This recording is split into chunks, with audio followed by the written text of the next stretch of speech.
Sergeant Abraham Newman adjusted the collar of his uniform as he and Detective Vera Cortez stood outside apartment 23. The faint hum of the colony's artificial life support filled the corridor, but the door in front of them was dark, its pad unresponsive. Locked, Newman muttered, pressing the pad again. Doesn't even power on. Cortez raised an eyebrow. That's comforting. Newman tapped his earpiece. Marla, it's Newman. Door system's dead on D4. Apartment 23. Can you patch this in from your end? A moment of static, then the clipped voice of Marla from PSEC Operations. Stand by. Alright, you guys agreeing? With a low hiss, the door slid open. A rank stench immediately seeped out, making Cortex cover her nose. God, she whispered. Feels like someone died in here. They stepped into the dim apartment. Pale light flickering against the walls, where dark stains smeared across the floor and streaked upward like the shadows of violence. Newman's jaw tightened. That makes 32 assaults this week, he said grimly, scanning the room. Before now we had 3 total since the colony opened.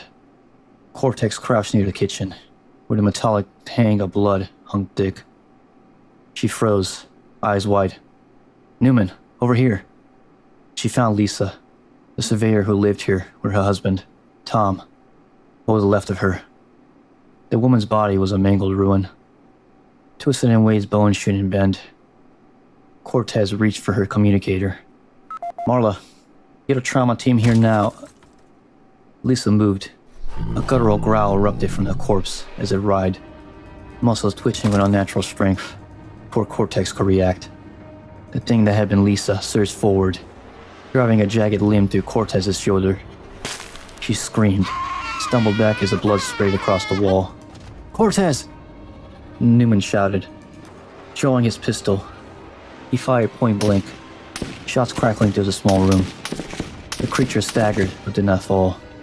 Its feral eyes locked onto him, and with one sweep, it hurled him across the floor. Dazed, Newman's hand brushed against the taser, knocked loose in the struggle. He grabbed it and jammed it forward, electricity arcing across the thrashing corpse. Lisa shrieked, convulsing violently before tearing herself free. The door burst open as operatives Jones and McCabe rushed in, weapons raised. On your left, Jones barked. Believed his body moved faster than any human should. With a screech, it launched itself at the wall, tearing through plaster and vanishing into the next unit. Silence fell, broken only by Cortez's ragged breathing and the buzz of failing lights. Newman pulled himself to his feet, wiping blood from his face. He looked at his team, then at the jagged hole in the wall. Yeah, he muttered darkly, it's gonna be a long day. 5 weeks earlier, the hum of PSEC's headquarters was low and steady, broken only by the faint shadow of officers cycling in from shifts. Marla Jansen leaned against her console, pretending not to notice Sergeant Newman hovering nearby. He wasn't subtle, though. His uniform still crisp from the day's inspection. His voice carried the same gruff confidence when he finally asked her out for a drink after shift. Marla smirked, but before she could answer, her monitor pulsed with an incoming field feed. The audio was crackled, grainy, but image was still clear. Jen Barrow's excavation team, their suits lit by flood lamps, standing before something half buried in rock. Marla's smile vanished. Newman, you might want to see this. She patched the feed to the lounge display. Within seconds, Newman, Cortez, and Commander James were gathered, staring in silence at the structure on the screen. It rose from the stone like a twisted monument. A double helix tower, scored with symbols that bled red, even in the poor light. Is that? Cortez's voice caught, tapped her earpiece, calling Barrow directly. Jen, is that what I think it is? Vera's reply came with a nervous laugh. Depends how fucked up your thoughts are, Vera. Newman frowned, arms crossing. Alright, someone explain it to me. What the hell am I looking at? Cortez swallowed hard. It's a marker. The war hung in the air like a curse. Newman blinked. Marker? What, like Unitology marker? He turned sharply to her. Wait, you're serious? You're telling me this is one of those things you people worship? For the first time since he partnered with her, Cortez didn't deny it. She didn't look away. You're a Unitologist? Newman's tone dripped with disdain. A marker head? You've been riding beside me the whole time and you never said a damn word? Cortez bristled.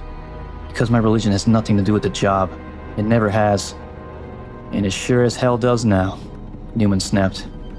Enough. Commander James' voice cut like a blade. He stepped between them before the argument could boil over. Both of you save it.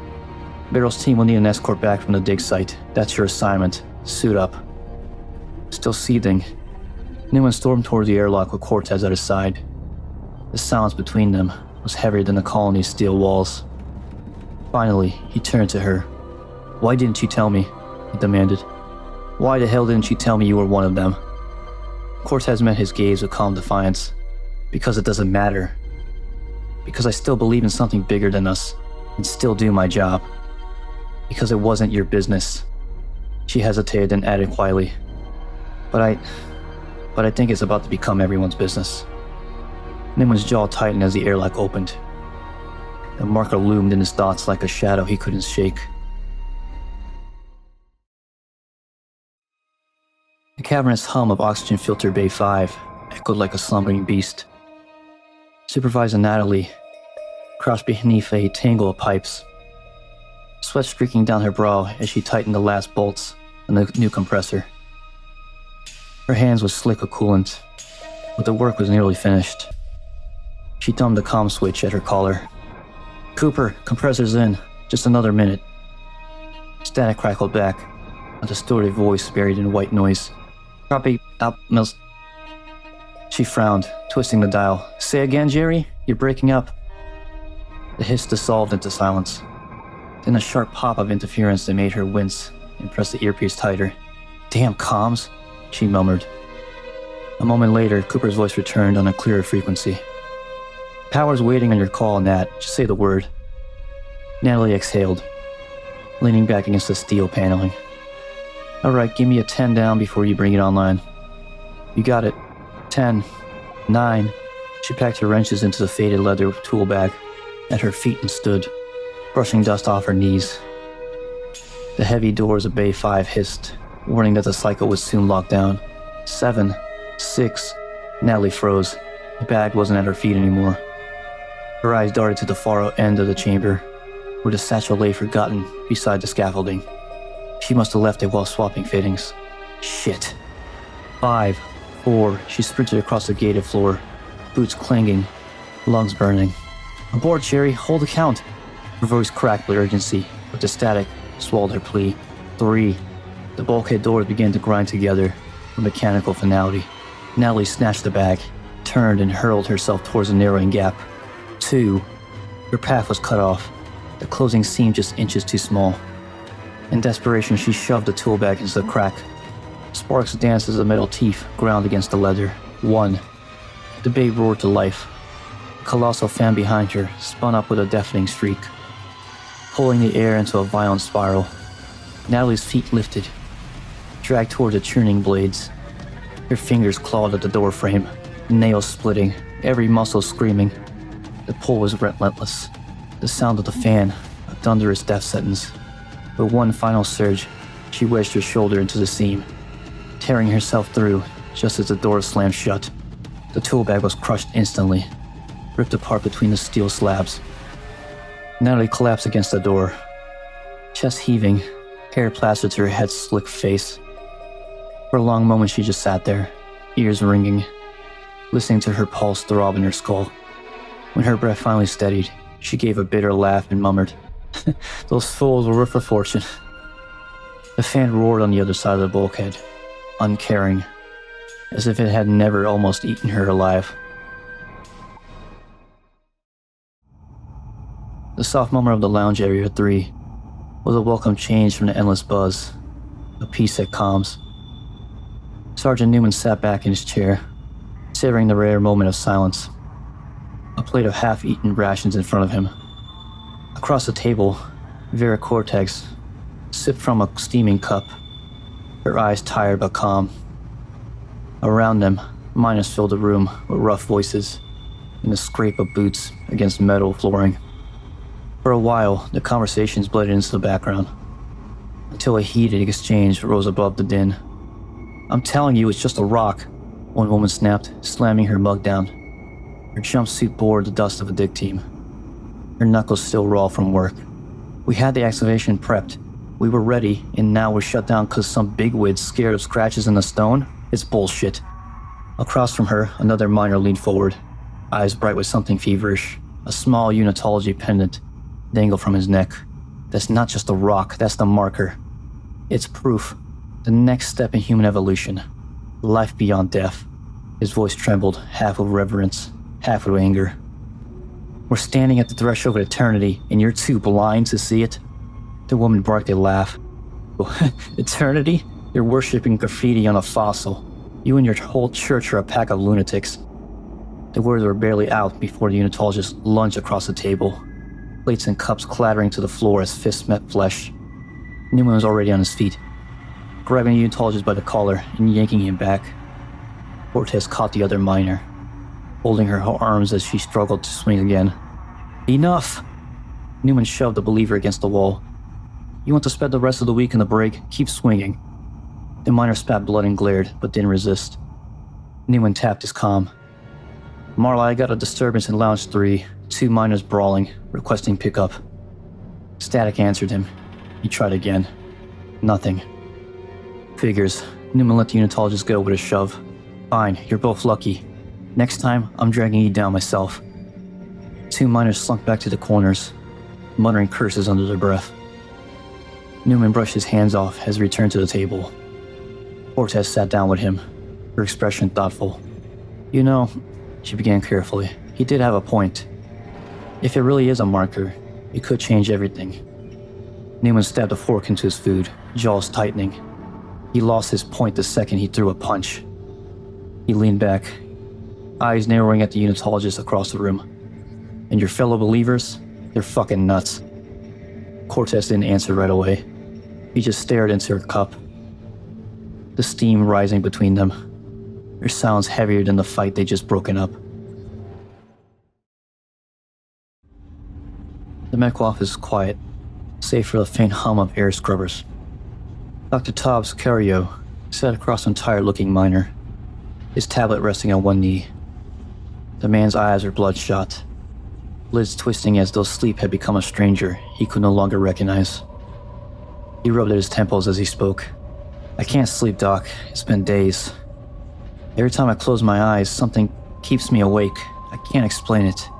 I'm exhausted, but my head, it just won't shut off." The doctor studied him with a practical calm, though the man's desperation was obvious. Insomnia is common in work colonies. Long shifts, high stress, no real sky. I'd say it's probably depression, maybe even burnout. I know a lot of you were hoping for a major strike, something historic. Ishimura showing up kind of stole that thunder. The miner's hand curled into fists. "It's not that. I don't care about the Ishimura. This isn't disappointed, Doctor. It's something else. I can't explain it, but it isn't in my head." Sicario frowned. He heard the same protest a dozen times already. Still, procedure was procedure. He scribbled onto his tablet, then tore off his script from the printer beside him. "Here," he said, sliding the slip across the desk. "Mild sedatives. Take them before bed. It should take the edge off until you can regulate naturally." The miner hesitated, then took the slip with a muttered thanks, leaving the office with a slow, shuffling gait. As the door shut behind him, Katie, the nurse on duty, leaned against the counter. Her brow was frowned, her voice low. "That makes 20 in the past 3 days, all of them minors, all with the same story." Scario set his tablet down, rubbing the bridge of his nose. "I know. Depression's one thing, but 20 cases of insomnia? That's unusual."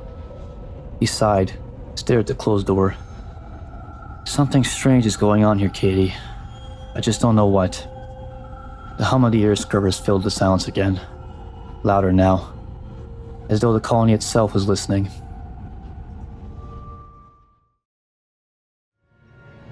Union Square was alive with voices that afternoon. The most carried a sharp undercurrent of unease. The open space, normally filled with vendors and miners on their breaks, had drawn a different kind of crowd. Clusters of Unitologists, their pennants gleaming in the artificial light.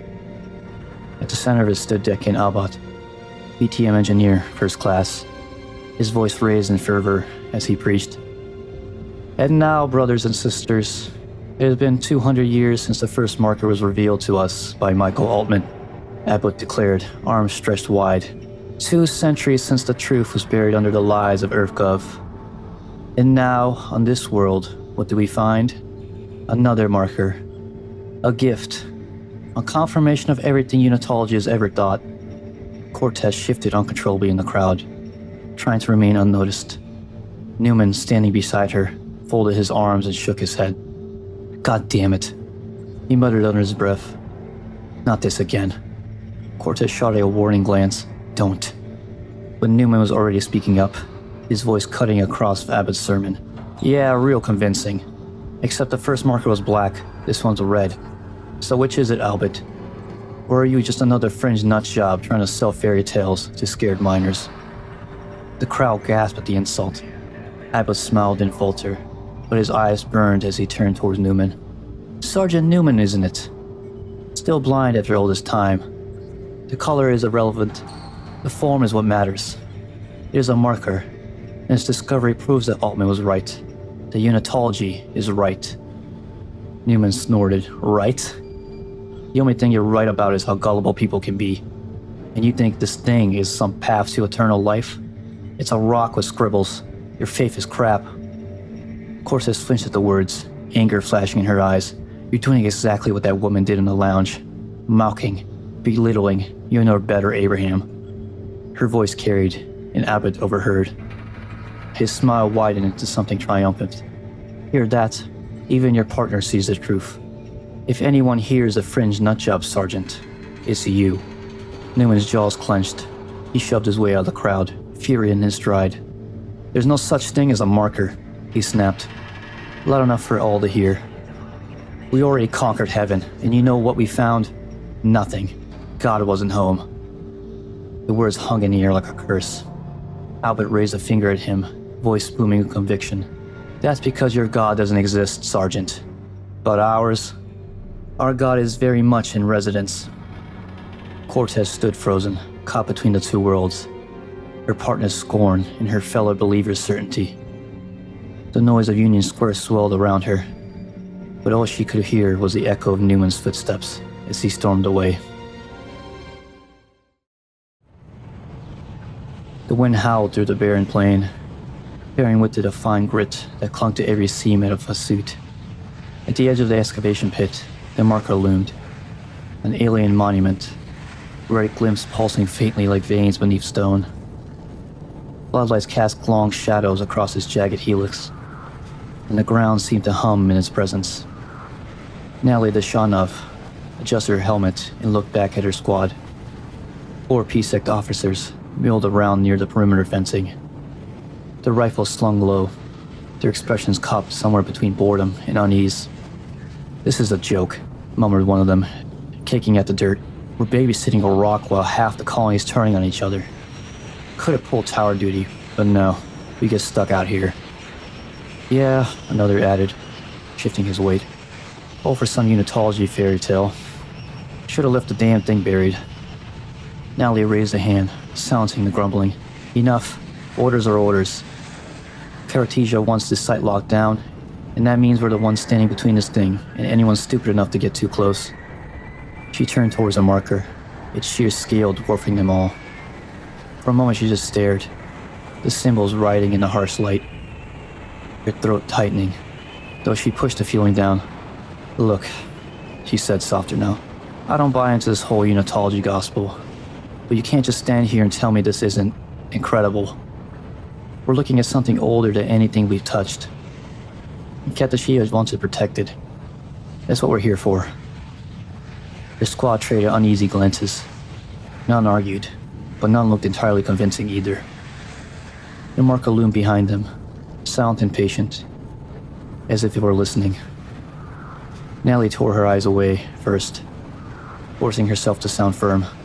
Keep your perimeter checks tight. No one comes near this thing unless command clears it. That's the job. Do it. The men dispersed, their mummers lost in the wind. Natalie stayed a moment longer, staring at the scarlet symbols that seemed to breed with their own rhythm. She swallowed hard and turned away. The call came in sharp and panicked. Assault in progress, Surgery 1, West Sector 9, Level 5.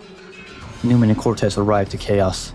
The automatic doors hissed open to reveal overturned carts, jars of glass scattered across the sterile floor, and a smell of ozone thick in the air.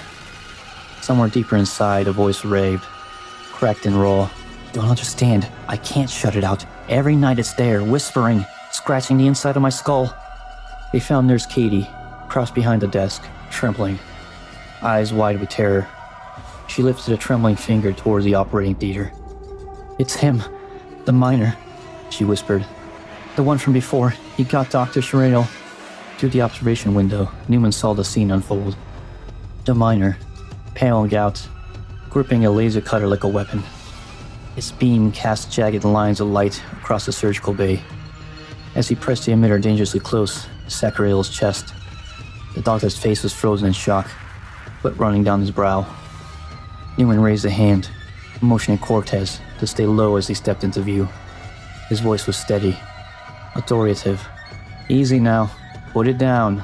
Nobody's here to hurt you. Let the doctor go and we'll get you some help. The miner's eyes were bloodshot. Darting around wildly, he shook his head, pressing the cutter closer. Help? You think pills will help? I see them when I close my eyes. Faces in the dark, whispering in a language I don't know but understand. They don't want me to sleep, Sergeant. They want me to watch. Newman took a careful step forward, palms out. You don't need to do this. Lower the tool. We can. The miner screamed and squeezed the trigger. The beam slashed across the wall, sending sparks flying. Instruments and monitors exploded in showers of glass and smoke. Drop it! Cortez roared. Her pistol barked once, the round striking the miner's shoulder. He staggered, screaming in pain. Before he could recover, Cortez slammed into him, tackling him to the ground. The cutter skidded across the floor, sizzling as it powered down. Newman rushed to the doctor, pulling him to safety. You all right? The doctor nodded weakly, clutching his chest. I think so. Then Newman froze. His eyes shifted past the door, to the desk where Katie had been hiding. The world seemed to tilt. Her body lay sprawled, glass and blood pooling beneath her. The wild arc of the laser cutter had caught her mid-scream, carving her cleanly in half across the torso. Her lifeless eyes stared upward, unblinking. Newman's stomach turned to stone. Behind him, Cortez wrestled the miner into restraints, her face grim. The echoes of his raving still rang in the room. But to Newman, all he could hear was a silence where Katie's voice should have been.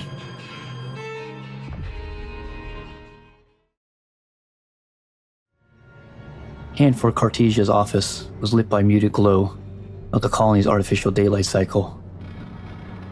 Desks scattered with reports he had no patience to read.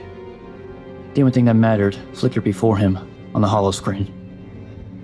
The face of Benjamin Mathias, EarthCom liaison aboard USG Ishimura. Manager Cartesia, Mathias said, his tone clipped, formal.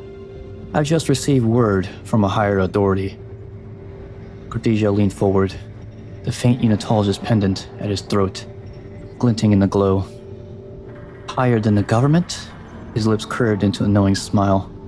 The church, then? Dias didn't confirm, but he didn't deny either. His silence was an answer of its own. The marker you've uncovered must be protected at all costs, until the Ishimura arrives. Dias continued. That is your sole priority. Cartesia's eyes gleamed with satisfaction. So it's confirmed then. It is a marker. He exhaled, as though a weight has been lifted. At last, the truth revealed. and under my stewardship. I'll see to it that it's safe, Benjamin. More than that, I've already begun preparations to bring it into the colony itself. Imagine the possibilities. For the first time, Matthias's expression flickered. He hesitated, then asked, almost cautiously, "Have there been any accidents? Unusual incidents among the colonists?" The question gave Cartesia pause. Accidents? Well, he folded his hands, thinking. There was that nurse Katie, killed in a tragic misunderstanding with one of the miners. His brow frowned. Why do you ask? Matthias didn't answer. He looked away for the briefest moment. Then to Cartesia with a cold, steady gaze. Your orders remain the same. Protect the marker. Nothing else matters. Cartesia shifted uncomfortably, but tried to keep his voice even. The marker is miles away from the colony, Benjamin. Surrounded by security. It's in no danger. Matthias' eyes narrowed, his voice flat and final. See that it stays that way. The screen winked out, leaving Cartesia staring at his own reflection in the black glass. The night was thin and cold on the plain. The moon shuddered as it broke to the surface near dig site GL-426. Its hatch grinding open to spill Deacon Abbott and 3 of his fellow believers onto the dust. Floodlights bathed the pit in a pale glow. And there it was, the marker, towering above them like a jagged relic of some forgotten god. Even at a distance, the red symbols pulsed faintly, alive with the rhythm no human hand had carved. Abbott's companions lingered at the rim, whispering prayers and warnings. We shouldn't be here, one of them murmured. PSEC patrols this place. If they catch us. Abbott raised a hand, silencing him. His eyes burned with conviction. They can't keep us from our salvation. 2 centuries of lies and cover-ups, and now the truth stands before us. He stepped forward, boots crunching in the gravel. This is a gift, Altman promised. The others shifted nervously as Abbott approached the base of the marker. Its surface loomed higher with every step. It glimpsed twisted into shapes that seemed to change when he wasn't looking. Don't touch it, one of his companions hissed. Abbott ignored him. Defiance and reverence mingled in equal measure. He pressed his palm against the cold, rigid stone. For an instant, nothing happened. Then his breath caught. The world dropped away. He was standing in a place without walls or air, filled with crimson light that pulsed like a heartbeat. And before him, his mother. Her face exactly as he remembered it. Eyes warm, smile soft. She reached for him, and her voice filled his skull like a hymn. Deacon, you were right. Their marker is salvation. Proof of eternity. Life beyond death. His throat tightened, tears stinging his eyes. Mother, is that really you? Protect it, she whispered, her voice steadily sharp, urgent. Her fingers tightening on his hand. Do not let them take it. It belongs to us. To you. The light flared, and Abbott staggered backward. The cold night rushing back in as he tore his hand from the marker. His companions caught him before he fell. Their faces pale. Deacon, what did you see? One of them asked, frightened. Abbott's eyes were wide, shining with a fanatic glow. He laughed breathlessly, gazing up at the looming monument. I saw the other side, he whispered, and it was glorious. The marker pulsed behind him, silent, patient, alive.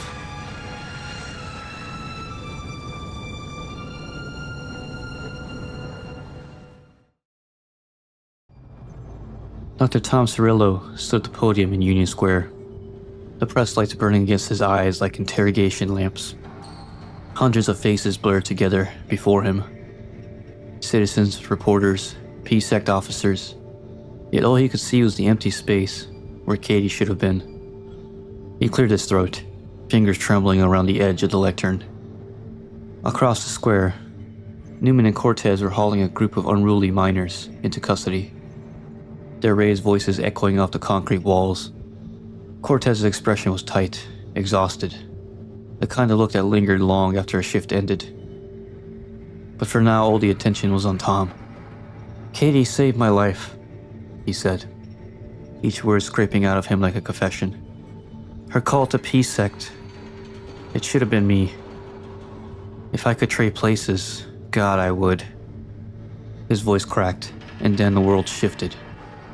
Katie stood at the edge of the podium, her outline glowing faintly against the harsh lights, her eyes soft and sorrowful, focused only on him. "Tom," she whispered, her voice cutting through the crowd's murmur, even though no one else reacted. "You still have work to do. You have to stop them." "Them?" The words sank into him like a blade. His breath caught in his throat. The crowd watched only a grieving doctor crumbling mid-speech. But Tom saw the ghost of a woman trying to save him one last time. His knees buckled, and P-Sect officers rushed to his side, guiding him away as cameras flashed and chatter erupted. Tom didn't hear any of it. He heard only Katie's warning. Later that morning, Sergeant Newman found himself climbing the dim stairwell of row 7A, the metallic steps ringing beneath his boots. He stopped outside apartment 35 and knocked gently, aware of how frayed his partner had been lately. The door cracked open. Vera Cortez stood there, hair tangled, eyes shadowed by 3 nights of lost sleep. The apartment behind her was dark, curtains pulled tight, the faint scent of sedatives lingering in the air. She's been late to 3 consecutive shifts, and Newman knew it wasn't laziness. The insomnia had sunk its claws into her, the same kind of restless poison they'd seen in dozens of miners before hauling them into cells. "Morning," Newman said, forcing a casual tone. "You look like you wrestled a drill rig and lost." She didn't even attempt to smile. She stepped back, letting him inside. The place was a mess. Clothes half-folded, dishes stacked by the sink, a half-empty bottle of pills sitting on the table like an accusation. Newman picked it up, turning it between his fingers. "These aren't doing much, huh?" he asked. "Sometimes," she muttered. "Most times, no." He set the bottle down, studying her. "Vera, this isn't just stress, you know that." She stiffened. Newman tried to lighten the moment. Tried the same stupid humor he always used when things got heavy. "Didn't think your fate allowed you to rely on chemical help," he teased. Her eyes snapped up, and the look she gave him could cut steel. "Get out." "Come on, Cortez, I said get out." The anger in her voice wasn't loud, but it carried more weight than any shout. Newman hesitated, hands raised in surrender, but the message was clear. He stepped back into the hallway, the door slamming shut behind him, with a finality that echoed down the row.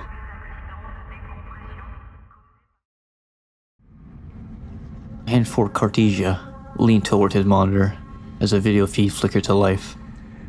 Deacon Abbott appeared on screen, flushed, breathing hard, as though he sprinted straight from the dig site.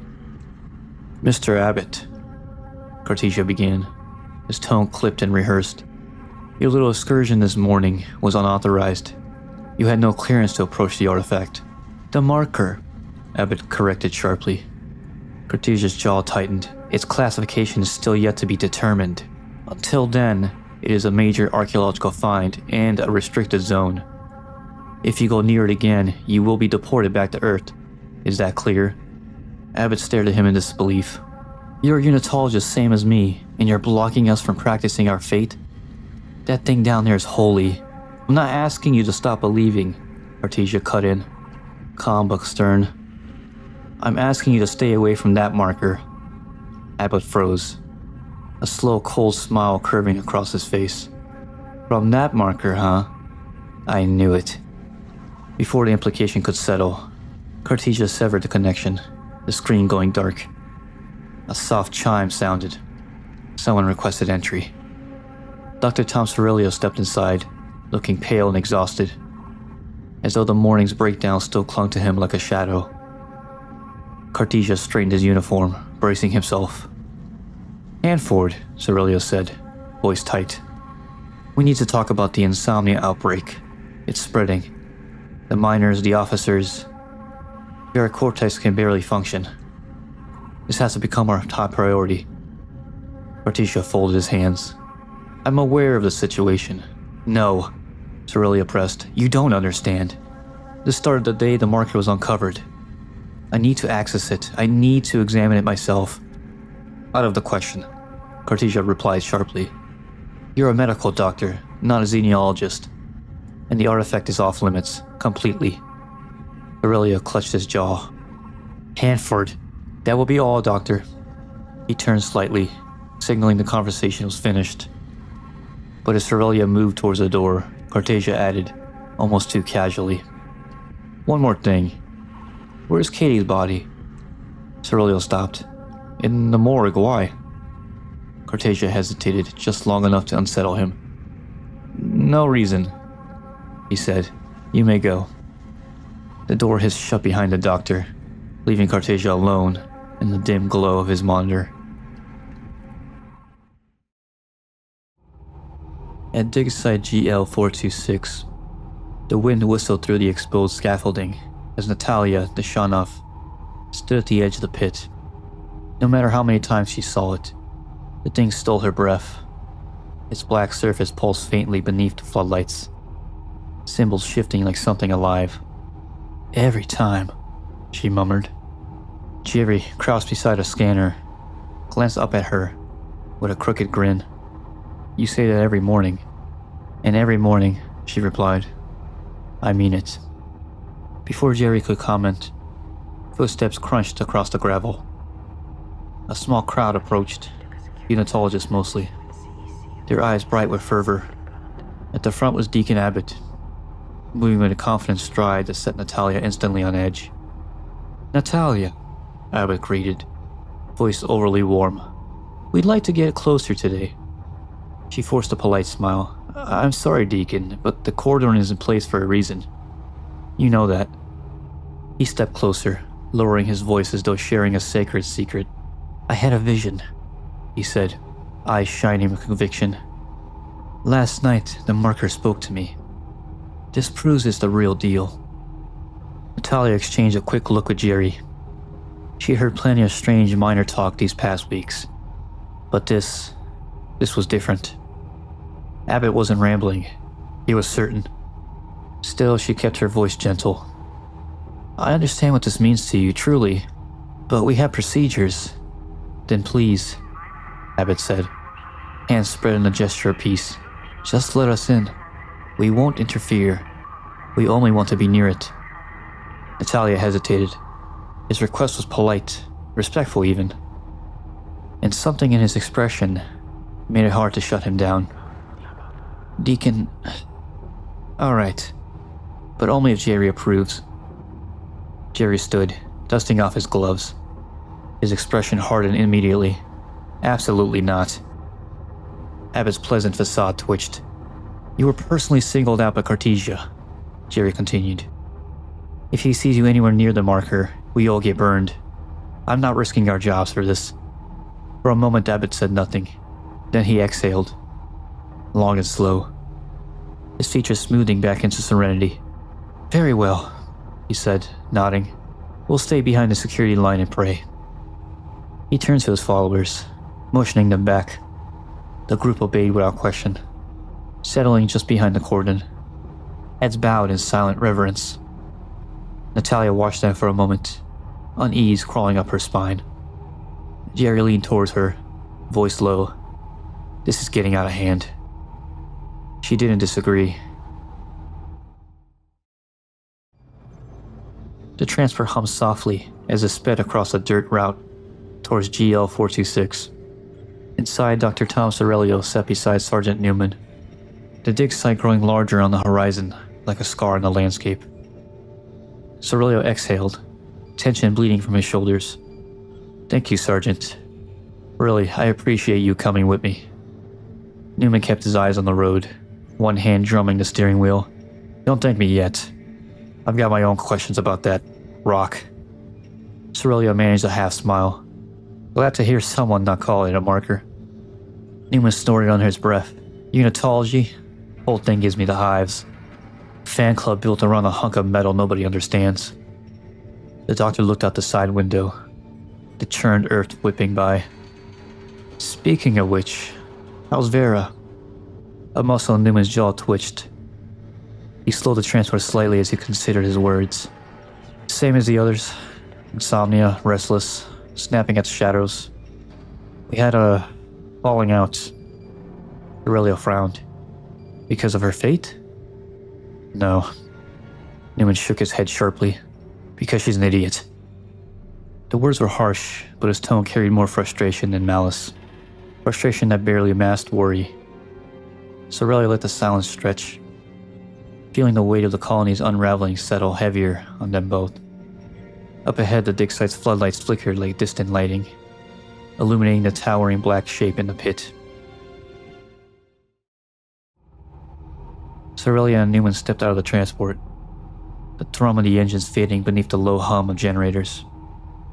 Floodlights bathed the dig site in harsh white beams, and at its center stood the massive obsidian monument. Newman froze. What in the... he said. That's it? That's the rock? The marker loomed like a spine carved from the bones of a dead god.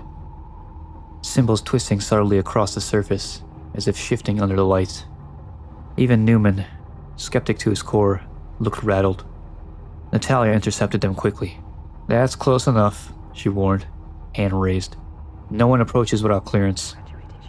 Aurelio nodded and kept his distance, but Newman's attention snapped toward a familiar shape among Abbott's gathering worshippers. Vera? He muttered, disbelief splintering his voice. Detective Cortez stood with the Unitologist, head bowed, lips moving in silent prayer. When she noticed him staring, she stepped forward, serene in the way that made Newman's stomach twist. I thought you were sick, he said. Brother Abbott said I should come here, she replied softly. And he was right. I already feel better. Newman's eyes hardened. You're kidding me, Vera. We talked about this. No, she said. You talked. You never listened. He stepped closer, jaw clenched. I lost my wife to your fucked up cult. I'm losing my partner too. A nearby Unitologist bristled. Is there a problem here? Cortez forced a thin smile. No problem. My partner just hasn't seen the light yet. Oh, I'll show you a light. Newman shot back. The commander's flashlight when he fires you for being out here, Vera. Let's go, now. That was when one of the miners stepped up, putting himself between them. Leave her alone. Newman's temper snapped. I'm P-Sect, he barked. You're coming back to the colony for a psych eval, right now. A hand landed on his shoulder. Deacon Abbott. That's enough, Sergeant, Abbott said, voice calm but firm. You will not interfere with her spiritual awakening. Newman spun around. You again? You and your visions and your marker nonsense. Abbott didn't respond. He simply stared, unblinking. Newman turned to Natalia and her security team. Hey, a little help? Backup? But Natalia's team stiffened, exchanging unreadable looks. You're disturbing the prayer group, one of them said flatly. You need to leave. Newman blinked. Excuse me? You heard him. Another miner groveled. Get back in your vehicle. Go home. A ripple of hostility spread through the worshippers. They stepped forward, not violently, but with a communal certainty that made Newman's skin crawl. He opened his mouth to argue again, but Aurelio placed a hand on his arm. Newman, come on, the doctor said. I'm finished with the scans. One of the security men nodded approvingly. Sensible man, the doc. You should listen to him, Sergeant. The way he said it, cold, distant, almost rehearsed, sent a chill through Newman. He stared at the group, stunned. What the hell just happened? He muttered as he followed Aurelio back to the transport. Aurelio didn't look back. I don't know, but I'm not staying near that marker a second longer. The transport rumbled back towards the colony, its headlights cutting thin spears of light through the dust-heavy night. Inside, Aurelio sat hunched over his handheld scanner, staring at the readout as though willing it to reveal something. Anything. But the display remained stubbornly empty. Nothing, he muttered. shaking the device once more. I scanned for thermal variants, radiation signatures, magnetic flux. Hell, even anomalous bioelectronic fields. As far as science is concerned, it's just a rock. Newman kept his eyes ahead, but his jaw tightened. That wasn't just a rock, Doc. Aurelia looked over, waiting. I worked with Cortez for 3 colonies, Newman said. 3. His hands gripped the wheel, knuckles blanching. And she has never acted like that. Neither have the miners. I've seen angry, drunk, scared, desperate, but that? He shook his head. That wasn't her. That wasn't any of them. The doctor leaned back, rubbing his temples. He wanted to dispute it, wanted to lean on data, procedure, evidence, anything familiar. But the memory of the prayer group's cold stares lingered like frost on his spine. The way they had moved, spoken, as if something else were whispering through them. I don't want to deny science, Aurelio said finally, his voice trembling just slightly. God knows I built my entire life on it. Newman side-eyed him. But, Aurelio swallowed. I agree with you. Something's wrong. And the timing is too perfect to be coincidence. The two sat in silence, thick with dread, the marker's silhouette fading behind them in the rear mirror. This can't go on, Aurelia whispered, more to him than anyone else. Newman nodded grimly. Then we'll figure it out before someone else gets hurt. Cartasia paced behind his desk. The marker situation is already teetering on the edge, and now Dr. Aurelio, of all people, decided to ignore direct orders. A soft chime sounded. Cartasia stabbed the console with a finger, opening a video call. The grainy face of Carver, one of the dig site security supervisors, appeared on screen. He looked rattled. Cartasia, Carver began without preamble. I thought you should know. Aurelio showed up at the marker. He brought someone with him, a PSEC officer named Newman. Cartasia's eyes narrowed. I know Sergeant Newman. Yeah, well, he and the doctor were poking around, Carver continued, spying on Abbott's group, watching them pray, making the Unitologist nervous. Cartasia's irritation sharpened into something colder. And? Carver shifted, glancing off-screen as though someone else were listening. Abbott and his miners didn't like it. They started crowding Newman, threatening him really. If the doctor hadn't talked him down, there would have been a fight. Cartasia let out a slow breath, gripping the edge of his desk until his knuckles whitened. I will deal with Abbott and the miners. That's not all, Carver said, his voice dropping. Some of the guards, they were getting aggressive too, like they were siding with Abbott, pushing Newman to leave. Cartasia paused, something uneasy flickering across his face. His guards were trained, disciplined. They weren't supposed to side with anyone. He forced his voice steady. Leave it to me, Carver. Carver nodded quickly, relieved to hand the problem off. The screen went dark, but Cartasia remained frozen, staring at his reflection in the now black monitor, haunted by the sinking realization that control of the colony might already be slipping through his fingers. Back at PSEC headquarters, the hum of the old monitors and the chatter of the incoming reports created a restless background buzz. Marla Jansen leaned back in her chair, one boot hooked around the leg of a console, her eyes fixed on the small, unauthorized vidlog looping in front of her. As Newman approached, she paused the footage and glanced up. You're gonna want to see this, she said, tapping the display. The vidlog flickered to life. The marker filled the screen. But this time, its symbols gloomed with a faint, rhythmic pulse. Some bright as embers, others shifting like liquid metal. Marla pointed. Look at the markings. They're repeating, not randomly either.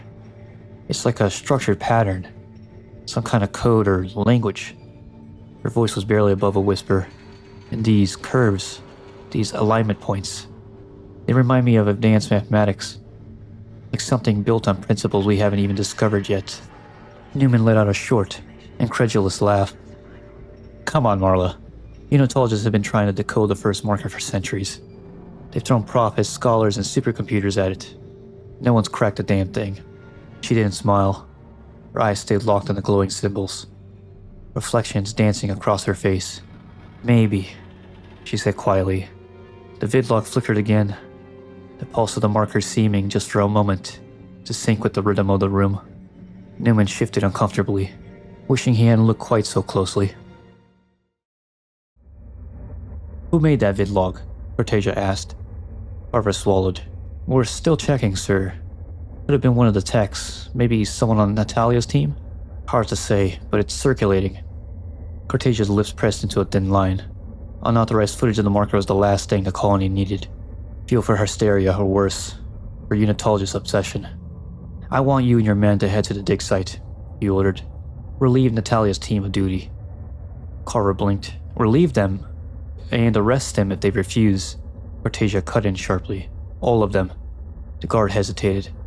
That might get messy. Cortasia leaned forward, eyes cold. Then make it clean. Carver nodded stiffly, but the uncertainty remained in his posture. Should we alert PSEC? Just in case. No, Cortasia snapped. Do not call PSEC. They're not devout. To interfere, question, slow us down. His gaze darkened. This needs to be handled by the people who understand the importance of what we're dealing with. Carver straightened, observing the command like a soldier receiving a battlefield order. Understood. Good, Cortasia said, voice slipping back into the calm that felt more ominous than anger. Now go, and Carver, no one else sees that vidlog.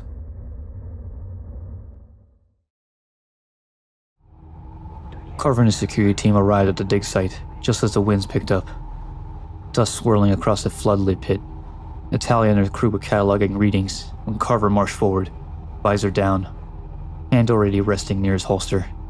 Natalia Deshanov, he said, voice amplified and cold. You and your entire team are relieved of duty by the order of Manager Cortasia.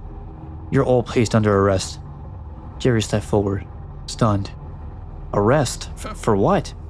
Carver's gaze didn't waver. Unauthorized vidlog of the marker. Cortasia believes it originated from someone on your team. Natalia blinked, disbelief twisting into anger. That's insane, none of us. You're to surrender your tools and step away from the artifact, Carver said firmly. Now. Natalia stared at him. Something icy and distant slid behind her eyes. Then she moved. In one fluid motion, she drew her line cutter and fired. The blade of the energy slicing clean through the nearest guard's helmet. The man collapsed instantly. Carver's entire squad jerked back, weapons raising. Safeties clicking off in unison. Hold fire! Jerry shouted, stalling between them and Natalia. Nat, what the hell are you doing? Natalia's chest heaved. The glow of the marker reflected in her widening pupils. I won't let them hurt it, she whispered. If they kill me, I'll see him again. Jerry reached toward her slowly. Nat, look at me. Just look at me, okay? You're scaring the hell out of everyone. Put the cutter down. For a moment, something softened. The line cutter dipped. That's it, Jerry murmured, stepping closer. You're okay. We'll figure this out. Just give me the... One of Carver's men slammed the butt of his rifle into the back of Natalia's skull. Her eyes rolled upward, and she collapsed to the dirt, unconscious. Jerry lunged toward her. What the hell is wrong with you? The guard stood over her, breathing hard. Orders, he snapped. Behind them, the marker loomed like a silent witness, its symbols pulsing faintly, almost rhythmical, against the rising tension in the air. Newman stood beside Commander James in the hollow conference room, both men illuminated by the pale glow of the display. On the other end of the connection, Cortasia sat behind his desk, looking more irritated than worried, as though the crisis consuming the colony were merely a logistical inconvenience. Cortasia, the commander said, we are urging a full evacuation. Whatever is happening, insomnia, aggression, psychological breaks, it's spreading fast. Newman leaned forward. We're past warnings. People are losing control. We need to get them out before someone gets killed. Cortasia scoffed lightly. Evacuation is unacceptable. Do you have any idea how much this mining operation has cost? Several $billions. 3 weeks before Planet Crack, and you want me to shutter everything because a few miners can't sleep? Newman's fist clenched. A few. Sir, one of your guards was just murdered at the dig site. People are losing their minds. And that's, Cortasia said coolly, is why we must stay the course. In 4 days, the artifact will be lifted into the colony for transport. Once the USG Ishimura arrives, the marker will be transferred and all this will be behind us. For a moment, Newman didn't breathe. You're bringing it into the colony? You can't be serious. I've made my decision, Cartesia snapped. Good day, gentlemen. A hollow screen blinked out.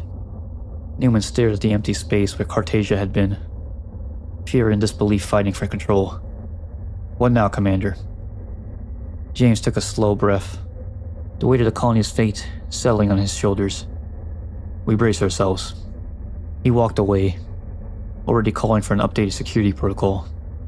Newman stayed frozen a moment longer, jaw tight, dread twisting in his gut. Meanwhile, in the manager's office, Cartesia stood from his chair and stepped into the outer room. His secretary, Alice, looked up at him, startled by his abrupt appearance. Get me Captain Matthias, Cartesia ordered. Alice nodded, already reaching for her comm panel. Whatever Cartesia planned next, it was clear he no longer intended to rely on PSEC to make it happen.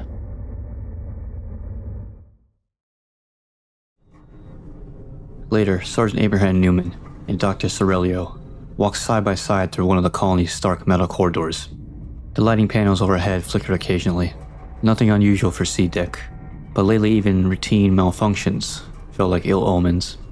Newman glanced at the workers shuffling past them. Dark circles under their eyes, unfocused stares, muttering to themselves like sleepwalkers. Look at this place.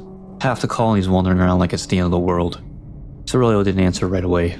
His gaze drifted forward, but his mind was elsewhere. Back at the podium, back to the apparition no logic could justify.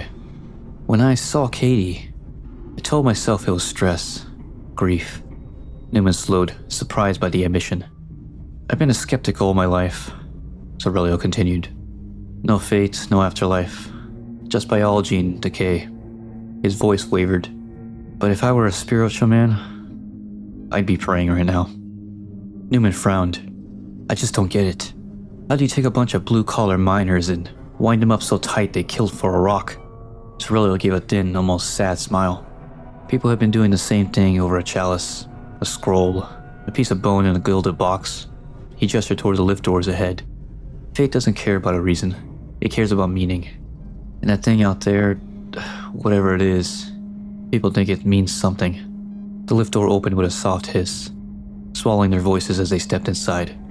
Hanford finally did something useful. He granted me access to Natalia Deshanov. She's still sedated after the incident. I'll be questioning her soon. Newman raised an eyebrow about why she snapped, and why she killed a man without hesitation. Sorelio replied. I want to know what she saw down there, what she felt. Something pushed her past reason. Newman huffed a dry, humorous laugh.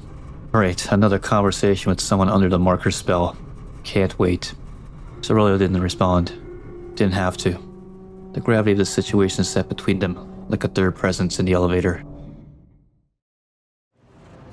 In a large vehicle maintenance bay, every surface etched with whispers and shuffled footsteps.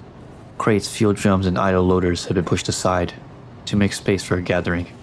Hundreds of miners, engineers, and laborers squeezed shoulder to shoulder beneath flickering industrial lights. At the front, elevated on a stack of cargo pallets like a pulpit, stood Deacon Abbott. His voice boomed through the makeshift congregation. Everyone has a theory, he declared, arms spread wide. Scientists call it a relic. Scholars call it an artifact. PSEC calls it dangerous. But we know the truth. We hear it. The marker is talking to us. A low murmur rippled across the crowd. Abbott stepped forward. You've felt it, haven't you? The dread, the sleepless nights, the heavy thoughts. His tone rose. This is not a suffering. This is preparation. The marker is stripping away the illusions of material existence, showing us that flesh, this mortal shell, means nothing. Soon, Abbott continued, voice swelling with ecstasy, this shell we inhabit will be obsolete. Soon, we will shed these bodies, transcend, and enter the next life. Not through death, but through transformation. He lifted his arms toward an invisible heaven. We must be prepared. Cheers erupted. Detective Vera Cortez watched with parted lips and shining eyes. She looked utterly captivated. Abbott's voice rose above the frenzy, like a storm coming in the void. Newman pushed through the crowd. Among the believers he spotted Detective Cortez, smiling faintly as if in a dream. He caught her arm. "Vera, please, look around you. Listen to him, he's insane." She turned to him slowly, unperturbed by the desperation in his voice. "Is he? Or are we just afraid of the truth?" Newman stared at her. His partner, his friend. "What happened to your rational, scientific religion?" he demanded. Cortez's expression softened with something like pity. "The marker. This planet, our purpose, it's all science, Abraham. Evolution, we can't escape fate. None of us can." Before Newman could respond, Marla's frantic voice exploded through his earpiece. "Abe, the marker is being loaded now. It's in the colony. Right now." A beat of silence. Then chaos. Every unitologist in the square reached beneath their jackets, coats, and tool belts. The glint of metal flashed everywhere at once. Guns. A high-pitched noise screamed across the plaza. A shrill frequency that cut into the skull. People collapsed, clutching their ears, shrieking. Newman staggered, vision blurring. Abbott's voice rose over the noise. "Listen to the voice of God, and prepare yourselves." As though commanded by an unseen hand, hundreds of believers lifted their weapons to their own heads. Newman's eyes met Cortez's, and she met his eyes gently, almost lovingly. "Don't worry, Abraham. I'll see you soon."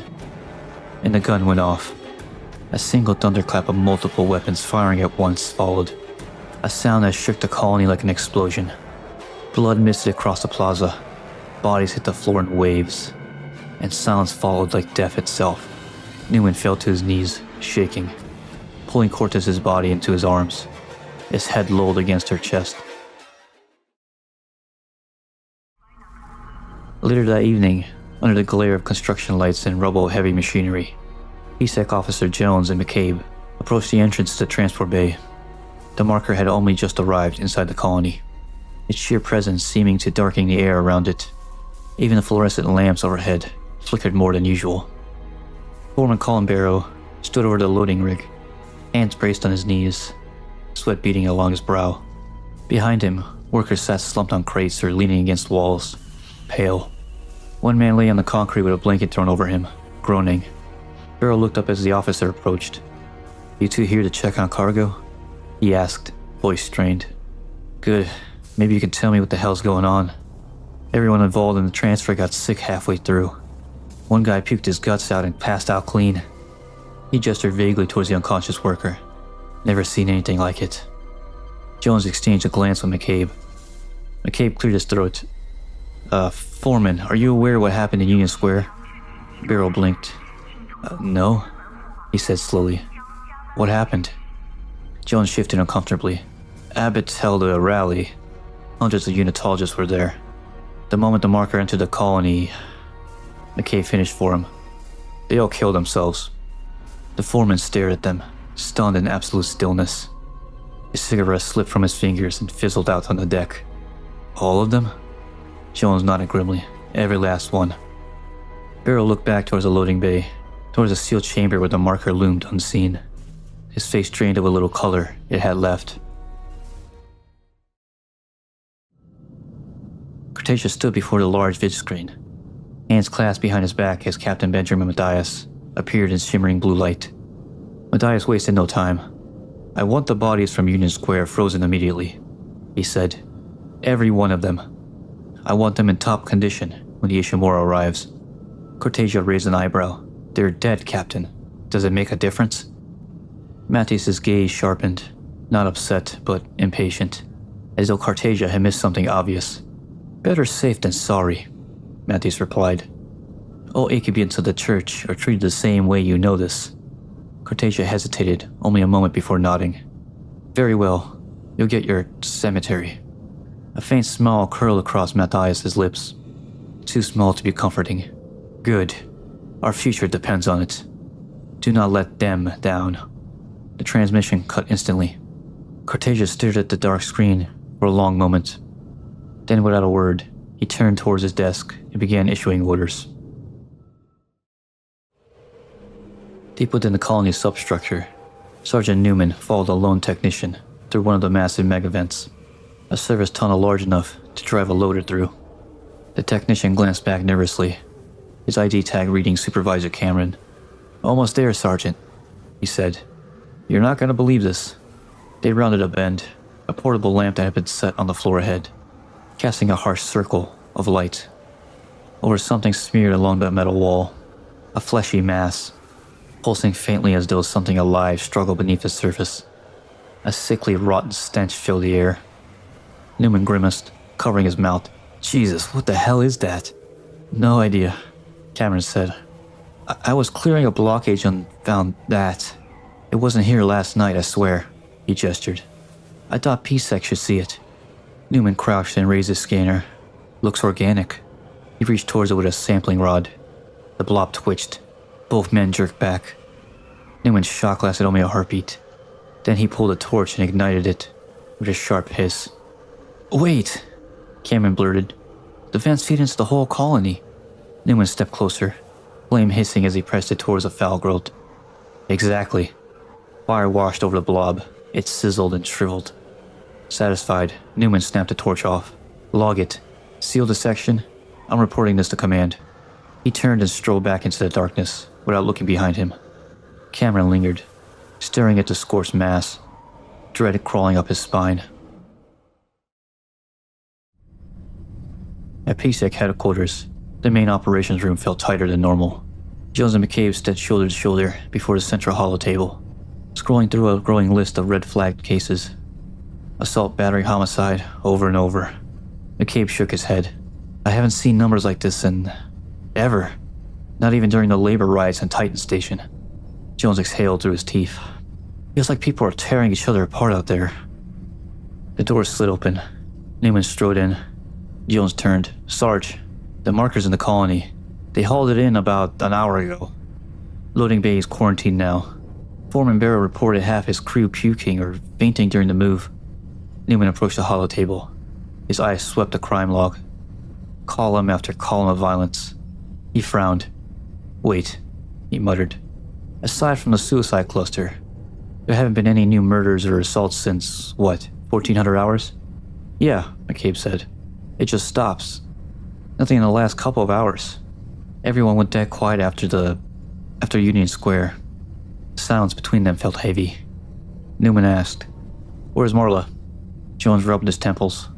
"Went home sick, bad headache," she said. "Could barely stand." Newman's stomach sank. More insomnia. Deep below the colony's main decks, the chamber housing the marker was quiet. Too quiet. The usual hum of machinery felt muffled here, swallowed by the sheer presence of the artifact. The metal doors hissed open, and Hanford Cartasia stepped inside, alone. As he approached the monolith, he stopped at his base and lifted a hand. His fingers trembled, whether from awe or fear, he couldn't say. He pressed his palm to the marker's cold, etched surface. "So the stories were true," he whispered. "You may hold the secret after all. Eternal life, the journey beyond death." He closed his eyes, voice drifting into something almost prayer-like. "The Ishimura will be here soon. Your people will decipher you, understand you. And when they do, we will all be set free." The marker gave no response. But Cartasia stood there a moment longer, hands still resting against the ancient stone. When he finally began to turn to leave, he walked with the certainty of a man who believed the future belonged to him. Dr. Sorelli arrived at the modest workers' block apartment. Unit 2C. Mrs. Fletcher, gray-haired, eyes red from sleepless nights, met him at the door before he could even knock twice. "Doctor, thank you for coming," she said, voice fraying. "It's my husband. He hasn't been himself since the dig, since they found the marker." She hesitated on the word, as if it left a bad taste on her mouth. Sorelli followed her inside, the lights flickering, casting the hallway in jittering shadows. The door to the back room was half open. Something inside glowed faintly, like paint catching moonlight. Sorelli stepped inside and stopped cold. Every wall was covered, floor to ceiling. Markings spiraled and repeated in looping, alien symmetry. The same symbols from the marker. In the far corner, Mr. Fletcher was crouched on the floor, knees to his chest and rocking. His fingers were blackened with ink. His eyes were wide and unusually unblinking. The key. The key is death. And death is the answer. The door opens in death, he mumbled, over and over as though reciting scripture. Cerulio inched closer, syringe ready. Mr. Fincher, my name is Dr. Cerulio. I'm here to help you. Just hold still. Fincher's head snapped up. His face twisted into a snarl, and he lunged towards the doctor. Cerulio crashed onto his back, syringe skittering across the floor. Fincher's hands clamped around his throat with terrifying strength. Kill! He shrieked. Kill! Death! Cerulio clawed at his wrist, vision dimming, when suddenly Fincher stiffened, eyes rolling back. Mrs. Fincher stood behind him, hands shaking, the discarded syringe now buried in her husband's back. He slumped to the floor, unconscious. Cerulio coughed hard, gasping for air as the elderly woman helped him sit upright. Her voice trembled. Doctor, what is happening? Will my husband be okay? Cerulio stared at the walls, the symbols, and thought of Natalia's mania. He swallowed. I don't know. Right now, no one does. And for the first time in his career, Dr. Cerulio felt small, as though somewhere in the colony, an unseen tide was rising, and humanity was already waist-deep in the flood.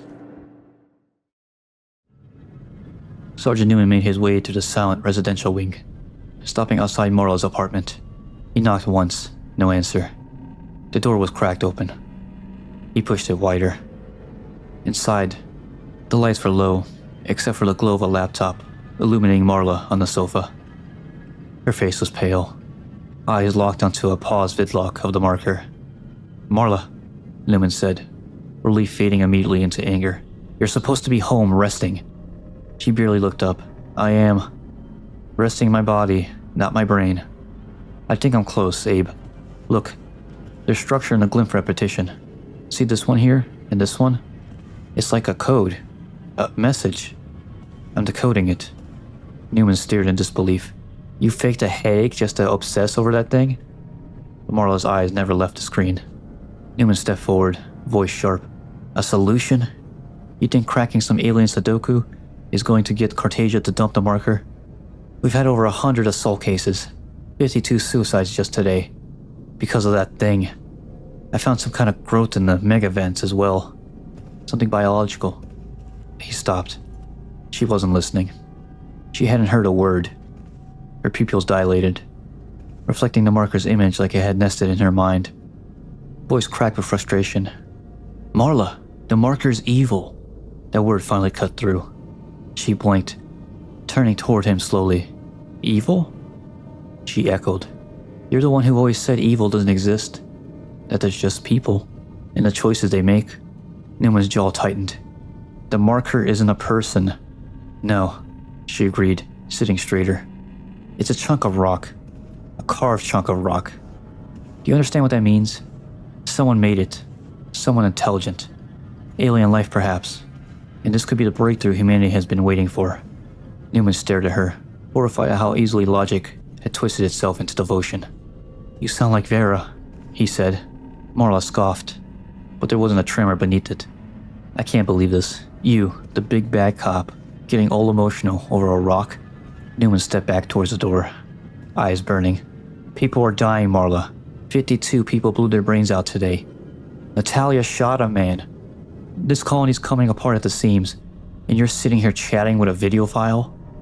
He opened the door. I can't think of a better reason to get emotional. He left, slamming it behind him. Marla sat frozen for a moment, staring at the closed door, before, almost unconsciously, she turned back to the glowing symbols. Newman stormed into Cartasia's office without waiting to be announced. The doors hissed shut behind him, sealing out the rest of the colony like a vault locking in pressure. Cartasia looked up from its console, visibly annoyed. Sergeant, again? Newman slapped the datapad on the manager's desk, hard enough to rattle the pens. We abort the operation, Newman said. Now, before we lose anyone else. Cartasia didn't pick up the datapad. He leaned back, fingers together. We discussed this, he said calmly. Billions invested, plan a crack in 3 weeks. We are not throwing away the entire project because some miners are. Not some miners, Newman snapped. Look at the numbers. He pushed the datapad closer. Cortasia signed and finally glanced down. On the display was a clean list of colony deaths. 2.5 years of operation, 3 fatalities, work accidents. 2 weeks since the marker discovery, 65 fatalities, 52 suicides, 13 violent deaths. Newman pointed. Before that rock came out of the ground, we were safer than a Luna kindergarten. Since then, 65 people died. That's not bad luck, that's cause and effect. Cortasia barely blinked. 52 of these are suicides. As if that makes it better. Newman shot back. Please, just listen. We need to stop this. Shut it down. Dump the marker back in the hole and bury it so deep it never sees the daylight again. Cortasia stood slowly, walked to the window. It's too late, Sergeant. Newman stared at him, stunned. What do you mean? You're the colony manager. Just issue the order. Cortasia turned, expression unreadable. I can't. Even if I wanted to. Ishimura has arrived. Captain Matthias assumed full operational authority the moment she docked. Newman stepped back as though struck. Outside the office window, through the faint shimmer of atmosphere and dust, the great shape of the USG Ishimura hung in orbit.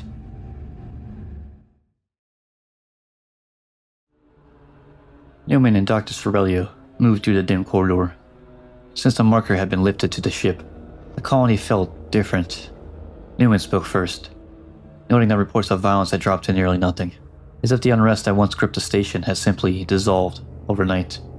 Sorelio did not share his relief. He kept his eyes forward, and answered with a statistic that felt heavier than any crime report. Nearly 20% of the staff were now showing signs of psychological instability. Because fewer crimes did not mean the danger had passed. It only meant something else had taken its place. When they reached the sealed door at the end of the corridor, Newman slowed, his unease finally finding words. If she wasn't cured, he asked, why had Sorelio taken her out of the secure chambers? Sorelio rested a hand against the access panel before answering. She wasn't dangerous anymore, though the cure was still far out of reach. The door slid open with a soft mechanical sigh, revealing Natalia Deshanov waiting inside. She looked up at them with an unexpected brightness, studying Newman with an open curiosity. Who's the cop? She said. Newman leaned closer to Sorelio, lowering his voice as if afraid the walls might hear. She seems awfully cheerful for a nut job. Sorelio's expression didn't change. It comes and goes. They stepped back into the corridor, the door sealing behind them. For a while, neither of them spoke, their footsteps carrying them through the low hum of the station. Newman was the first to break the silence. He asked about the writing, the symbols scratched into the walls and panels across the colony. Sorelio answered without surprise, explaining that he had seen the same markings again and again. It wasn't isolated. It wasn't random. That was enough for Newman. He said he knew someone who wanted to hear about this and quickened his pace, peeling away down the corridor before Sorelio could respond. Partway there, his comm unit cracked to life. Supervisor Cameron's voice came through. They had found more of the alien growth in the megavents, far more than before. This time, it covered the entire wall. Cameron was already staring into the open vent shaft, the organic mass clinging to the metal like a living stain. Lambert hurried in moments later, breath uneven, apologizing for being late. Another night lost to insomnia. He peered into the darkness and asked if the stuff had grown there overnight. Cameron didn't look away from the wall. Yeah, he said flatly. And you can make up for being late by getting down there in those vents and burning it off. Cortasia stood across from the captain's console, hands folded behind his back. He reported the logistics with careful precision. The marker was already en route to the ship. The murder victims would follow aboard on the second shuttle, the suicides on the third. Each detail seemed to brighten him, as though the unfolding tragedy were part of a revelation only he could see. But Captain Matthias did not share his excitement. His expression hardened as he listened. When Cortasia finished, Matthias told him plainly that he would not be joining the Ishimura. The colony below was slipping into chaos, and he would not allow the same madness to spread to his crew. Once the bodies were aboard, he said, a strict no-fly order would be enforced between the ship and the planet's surface. Cortasia's composure cracked. The decision was unacceptable.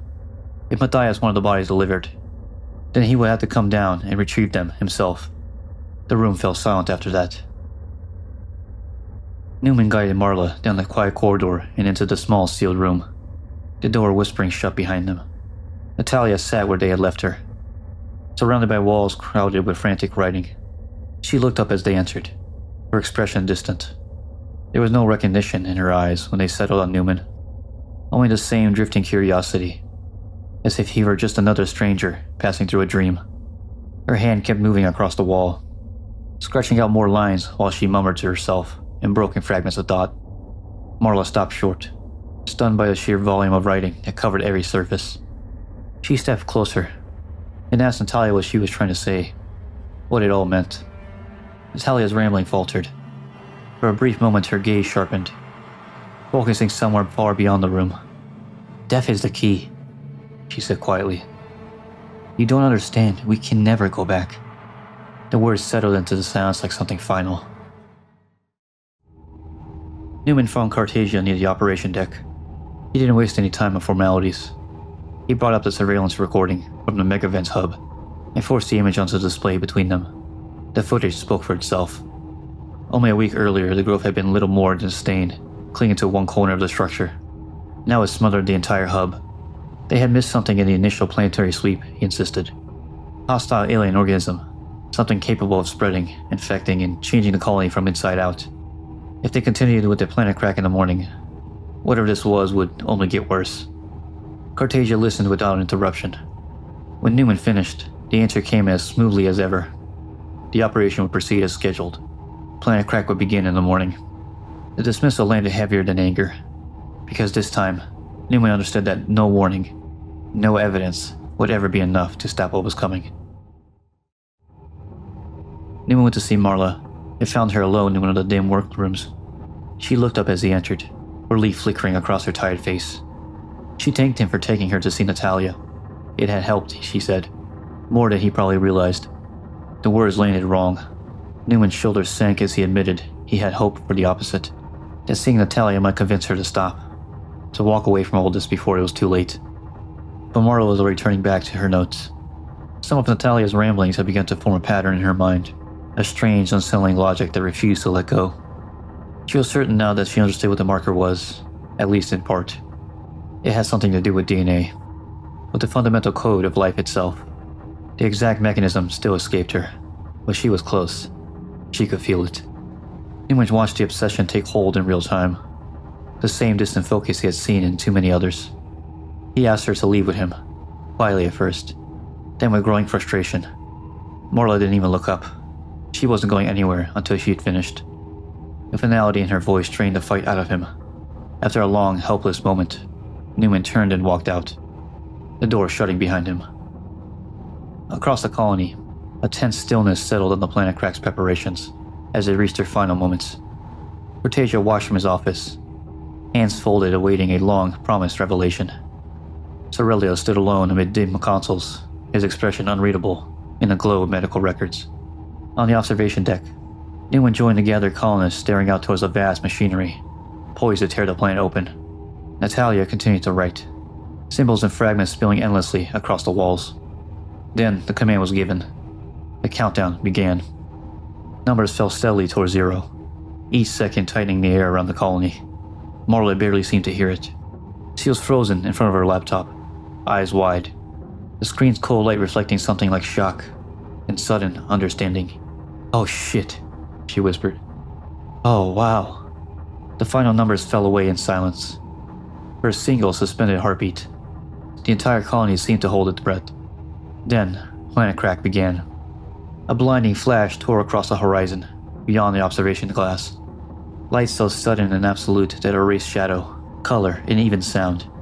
The deck shuddered beneath Newman's feet as the first deep tremor rolled through the structure. His comm unit sparked to life in the same instant. Marla's voice. It poured through the static as she tried to tell him what she had found. And then, everything died. The lights vanished, the screens went dark, and the colony fell into darkness. For a moment there was only confusion, and then the panic began. Voices rose across the observation deck, bodies pushing towards exits that could no longer be seen. Newman fought to keep his channel open, calling Marla's name again and again, but the signal dissolved into dead silence. Control wouldn't answer. No one answered. Sorelia moved quickly to the powerless corridors, searching for backup generators that should have already been engaged. His breathing sounded too loud, even in the stillness. Behind him a voice spoke. Soft. Familiar. Katie stood in the gloom once more, untouched by death. There's no time, she told him gently. I tried to tell you. It's too late. In her sealed room, Natalia clutched her head, as sudden pain split through her thoughts, the pressure building like something trying to force its way out. Cortesia stepped out from his office, turning towards the morgue as if drawn by a certainty no one else could feel. Back on the observation deck, Newman shoved through the surging crowd, desperation overtaking restraint. He drew his weapon and fired into the air, sharp cracks of sound cutting a path through the chaos. In the Megavent sector, Cameron's voice echoed through the dark as he cursed the dead channel and called for Lambert. No reply came. Irritated, he pushed deeper into the maintenance passage, warning that Lambert had better not been sleeping on duty again. His boot stopped beside a drop flashlight. It lay in a slick patch of a strange organic growth, its beam casting warped shadows across its pulsing yet unfamiliar flesh. Lambert? Something moved in the vent above him. The creature exploded from the darkness in a blur of bone and blade. Shrieking as it struck, Cameron's shot was cut short beneath the violence of the attack. Newman reached Marla's apartment out of breath. He pounded on the door until it slid open, then stepped inside quickly. Marla looked up from her workstation, alarm already in her eyes. She asked what was happening, why the lights had gone out. Newman didn't answer the question. Instead, he told her to get her gun. Marla hesitated, still caught on the gravity of her discovery. She said she had figured something out about the marker just before the power failed. Something important. Something that might explain everything. But Newman cut her off. Whatever it was could wait. They needed to get to HQ. They needed to see what had happened before whatever was moving through the colony reached them too. Cortesia entered the morgue alone. Rows of covered forms lay in silence before him. The suicide victims, separated from the others. Quietly, he apologized. They had not been able to join the others, he said, and he did not know if there would be ever a chance. Then the lights surged back to life overhead, flickering once before settling into a cold, clinical glow. The sudden brightness felt less like relief than revelation. Cortesia looked up, listening. No voices. The comm system remained silent. Marla glanced around uneasy, asking where everyone could be. Newman answered without slowing. If anyone had sense left, he said, they'd be heading for the shuttle bay, trying to get off this rock while they still could. The HQ door slid open. Both of them stopped. Bodies lay scattered across the floor, slumped over consoles, frozen in the final moments of confusion and terror. Jones, McCabe, the commander. Faces they knew, now empty. Marla's breath caught, the horror setting in piece by piece. Newman forced himself to look past the dead, searching for anything that explained how this happened so fast. That is when he saw it. The alien flesh had reached HQ. It crawled along the walls and across the floor in a thick, pulsing strand. He muttered in disbelief that this must have spread through the vents, because there was no other way it could have gotten here so fast. Dr. Cerulli's comm unit crackled back to life with a burst of static, followed by a voice thick with terror.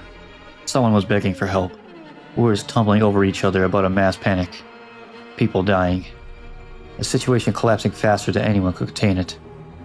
The plea dissolved into noise before he could answer. Then a scream echoed from the hallway outside. Cerulli froze for a fraction of a second, before moving toward the door, confusion knitting across his face. The corridor beyond looked empty at first glance. No sign of whoever had cried out. He stepped inside and saw the bodies. They were scattered across the floor and against the walls, torn apart with a violence that defied comprehension. No clean wounds or patterns he could name. Newman stared at the bodies in stunned silence, the brutality of what had happened, refusing to fit inside any explanation his mind could accept. Instinct pulled him closer, but Marla caught his arm before he could reach out. Don't touch them. He nodded after a moment, voice distant, saying that they should call a medical examiner. Someone, anyone, who could make sense of this. But Marla had already been shaking her head. They needed to leave. Even now, urgency burned behind her eyes, not only from fear, but from realization. She says she finally understood the carvings on the marker. They weren't symbols or prayers, they were instructions. A code for altering DNA itself. Newman struggled to follow Marlowe's words. DNA doesn't walk around and kill people, he said. The logic sounded thin even to his own ears. It does if it's recombinant. Genes rewritten at the cellular level. Mutations spreading like cancer. Like a virus that reshapes what it touches. Recombinant code didn't spread randomly. It needed specific targets. And specific vectors. Newman frowned, lost again in the silence. Her composure finally broke. Neurotic flesh, Bram. It infects the dead bodies. The truth landed between them like a verdict. Far below in the quiet cold of the morgue, Cortesia stood among the suicide victims, speaking to the still forms with a gentle certainty. Their time would come, he promised. He would see to it, himself. They would all ascend soon. Altman be praised. Something moved in the shadows behind him, drawing closer in the silence, step by step, toward the promise he believed was salvation.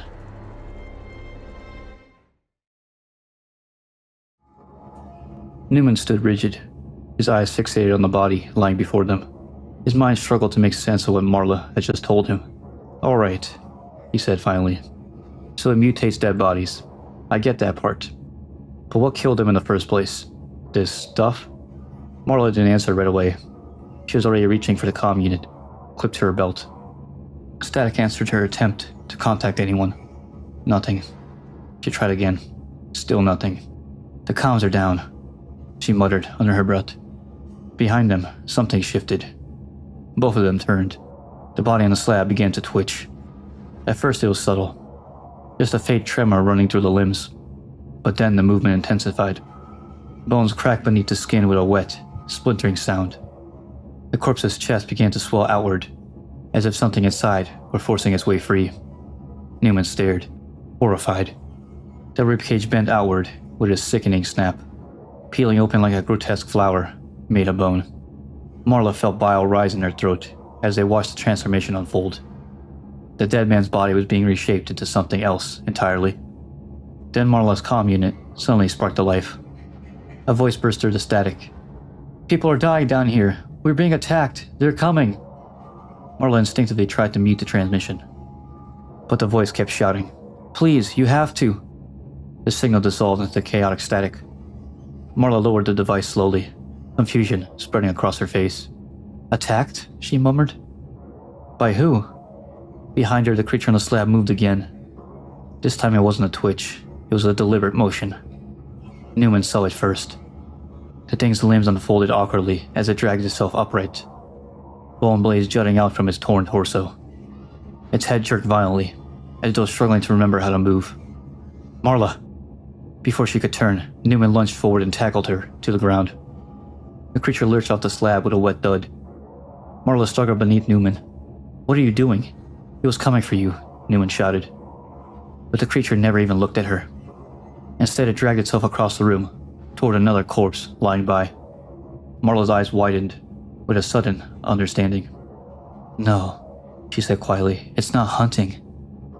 The creature reached the second body. "It's reproducing." Newman's face drained of color. The realization hit him like a hammer. This wasn't a single monster. This was a process. It was just beginning. Rage replaced the shock in Newman's eyes. He scrambled to his feet, drawing his weapon with shaking hands. The first shot went out, then another, and another. Each round tore into the twisted thing as it clawed at the corpse beneath it. Newman kept firing, his voice shaking with fury. Back in the morgue, Cortesia stood alone among the rows of bodies, his hands folded loosely in front of him, as though he were attending a sacred ceremony. The flickering overhead lights cast long, trembling shadows across the metal tables. He looked at the darkness beyond the doorway. "I'm ready," he whispered calmly. His voice carried a strange peace. For a moment nothing happened. Then something moved behind him. A towering necromorph stepped out of the gloom, his twisted limbs scraping across the floor as it approached. Cortesia didn't run. He didn't scream. He simply lifted his head slightly, as if greeting an old friend. A jagged bone blade shot forward and punched straight through his chest. Cortasia gasped, but the sound wasn't one of pain. It was almost relief. Blood spread across his robes as the creature lifted him briefly from the floor, before letting the lifeless body fall. The necromorph stood over him for a moment.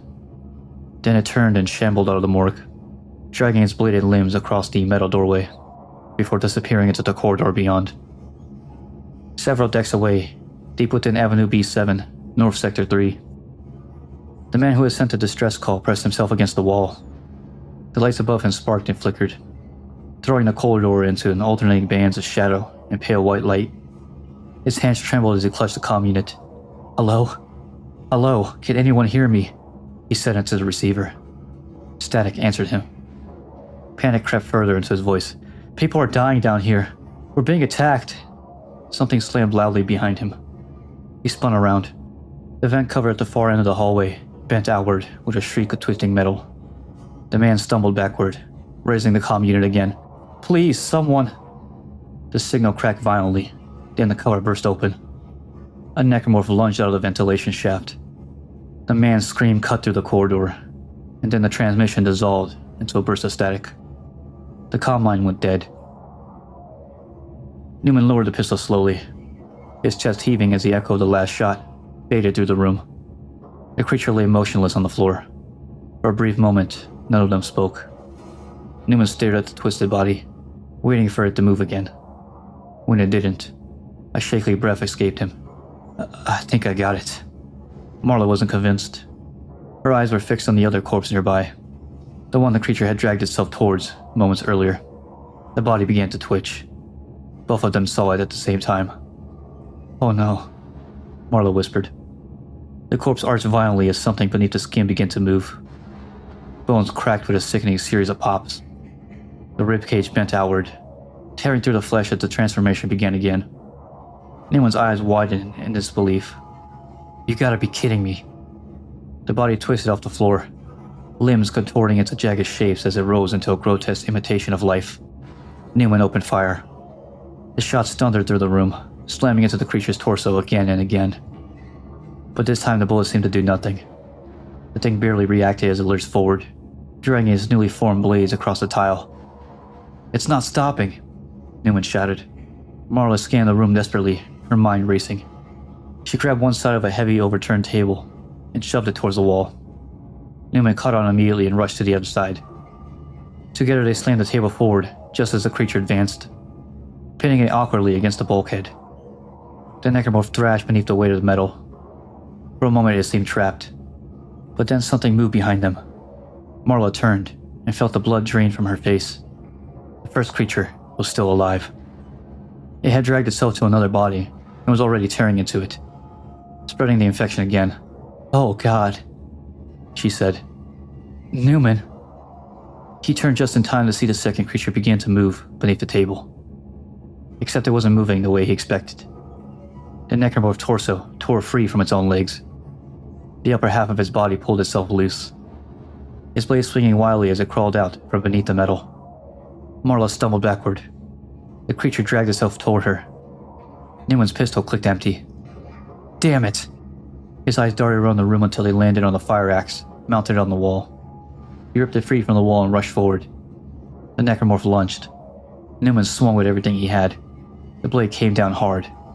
The creature's head split open from his body and skidded across the floor in a spray of dark blood. The torso collapsed, twitching violently before finally going still. For a moment it was quiet. Then they both looked back towards the first creature. It was moving again, still spreading the infection. Another corpse was already beginning to twitch. Newman lowered the axe slowly. We can't stop this," he muttered. Marla nodded grimly. "They'll just keep making more." Newman wiped the sweat from his forehead and reached for his comm unit. "Sorelia, do copy. Bram Newman here." Only Static answered. He tried again. Nothing. Newman exhaled sharply. "Alright, new plan." He looked at Marla. "We head for Union Square, get everyone we can, and move them to the shuttle bay." Marla stared at him. "You can't be serious. There's a no-fly order in place. Matthias will lose his mind if we try to break it." Newman grabbed the axe again and headed for the door. "Then I've got 2 balls for his chin." he said flatly. He looked back at the rotting corpses. Because we're not staying here. The corridors leading towards the med labs were filled with distant screams. Dr. Cerullo moved with a small group of medical staff, their white coats stained with sweat and streaks of grime from the frantic evacuation. Every turn of the hallway revealed more signs that something had gone terribly wrong. What the hell is happening? One of the younger doctors said as they ran. No idea, another said. But if people are hurt, they're going to come looking for us. A senior physician at the front of the group turned sharply as they reached the intersection. We need to get to the med labs, she insisted. That's where everyone will expect us to be. If there are injured, that's where they'll go first. Cerullo slowed slightly, clearly uneasy. You want us to walk back to the center of this mess? He asked. We're doctors, she replied firmly. If people need help, that's where we have to be. For a moment, Cerullo said nothing. Finally, he gave a reluctant nod. Fine. They moved again, hurrying through the dim corridors, until the familiar doors of the medical wing finally came into view. The group pushed aside, but something was wrong in there. It was too quiet. Cerullo stepped into the morgue, his eyes scanning the room. The cold storage table stood empty. He stopped. The others behind him noticed it too. The bodies, one of the doctors whispered. They're gone. Cerullo's expression darkened. Cortesia kept him here, he said grimly. He walked slowly between the empty slabs, his voice tight with frustration. I told them this was a bad idea. No one spoke. After a moment, Cerullo sighed and moved toward one of the sinks along the wall. Let's get cleared up, he said tiredly. Then we'll... Something cold touched the top of his head. A single drop of liquid slid down his scalp. He frowned. Great, he muttered, reaching up. Now we got leaks too? Another drop landed. He slowly wiped the moisture from his hair and glanced at his hand. Blood. Confused, he looked upward. His breath caught in his throat. A necromorph clung to the ceiling directly above him, his skeletal body hanging upside down. Its blade-like appendages twitched slightly as its dead eyes fixed on him. For a single frozen second, neither of them moved. Cerullo's mouth opened to scream. A jagged bone spike shot downward and punched straight through his forehead. The force lifted him off his feet before slamming his body to the floor. The other doctors screamed as blood splattered across the sink. Above them, the necromorph unfolded from the ceiling and dropped heavily into the room. Unit Square had descended into chaos. Hundreds of colonists packed the open transit platform, their voices rising into a desperate wall of noise that echoed through the station's steel structure. Children cried, people shouted over one another. Some clutched bags or small cases, others carried nothing at all, having fled with only the clothes on their backs. When the tram finally screeched into the station, a surge of relief swept through the crowd. But the relief only lasted seconds. The tram was already full, faces pressed against the windows from the inside. Passengers packed so tightly they could barely move. The doors slid open. Immediately the crowd surged forward. Stop! Stop! The conductor shouted from the doorway, raising both hands. That's it, no more! This tram can't support any more weight! But the panic had already taken hold. We're not waiting for the next one! Someone shouted from the crowd. A conductor tried to push the people back. If anyone else gets on, the suspension will collapse before we even get to the platform. No one wanted to hear it, because everyone knew the truth. They were terrified they'd be dead before another tram ever arrived. Across the platform, Natalia moved against the current of the crowd, walking steadily in the opposite direction. One of the colonists noticed. He shouted after her, "That's the wrong way! It's your funeral!" Natalia didn't stop. She glanced back briefly, her expression strangely calm amid the chaos. "Yes," she replied quietly.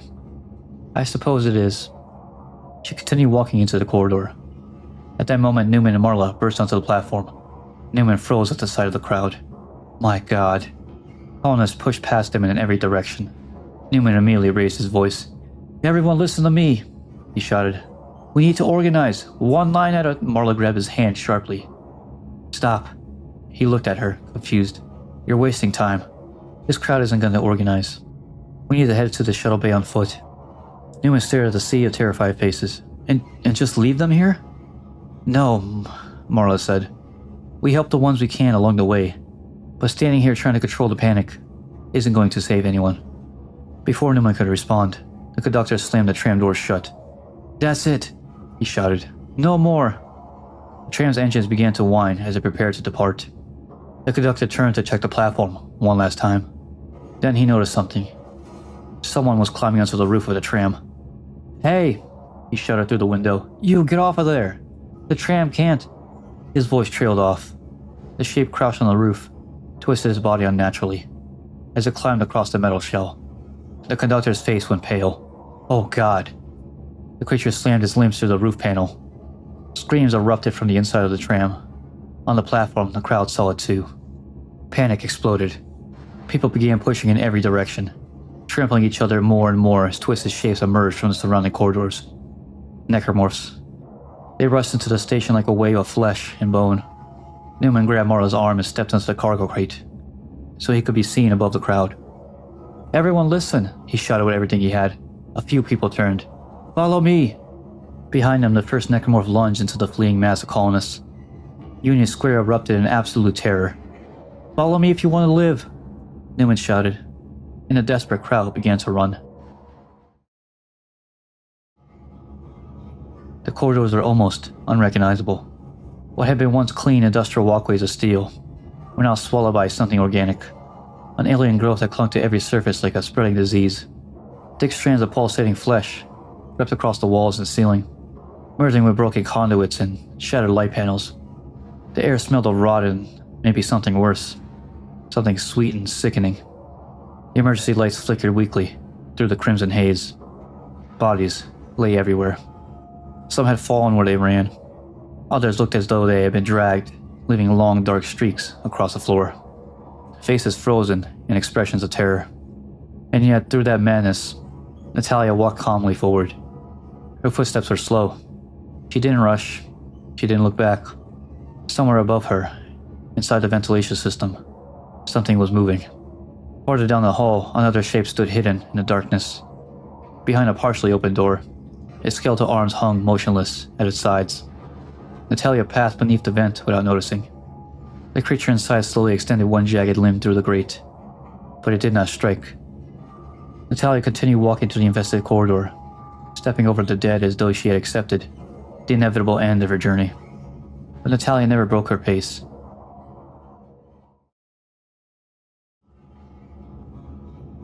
Newman and Marla led the surviving colonists deeper into the station. Finally, one of the colonists broke the silence. "What the fuck are those things?" he demanded, his voice shaking with a mixture of anger and fear. Newman didn't even slow down. "You wouldn't believe me if I told you." The man scoffed. "Try me." Newman glanced back briefly. "They're hostile," he said flatly, "and bullets barely do a damn thing to them." The colonist opened his mouth to argue, but whatever he had planned to say died in his throat, because the look on Newman's face made it clear he wasn't joking. The group reached a large sealed door at the end of the corridor. Newman stepped forward and grabbed the control panel. Nothing. He hit it again. Still nothing. "Come on." The door refused to move. Marla stepped closer, examining the panel. Behind them, the colonists shifted nervously. "Can we go another way?" someone asked. Newman didn't even turn around. "No." "Why not?" "Because the only other route around this sector is a 2-hour walk." For a moment, the group stood silently considering that. Finally, someone said, 2 hours is starting to sound pretty good." Right then, the door slid open. The group froze. Behind the doorway was a wide medical chamber, and it was filled with bodies. Dozens of them. Among the corpses, smaller necromorphs moved like scavengers, crawling over the dead. Their skeletal limbs tore into the flesh, and they burrowed into the bodies, infecting them. The colonists recoiled in horror. "Oh my God! What are they doing?" Newman studied the room carefully. They're making more of them. Their creatures were too focused on their work to notice the living standing in the doorway. Newman turned back to the group. "If we move fast," he said, lowering his voice, "and stay quiet, we can slip through. They're too busy with the bodies to care about us."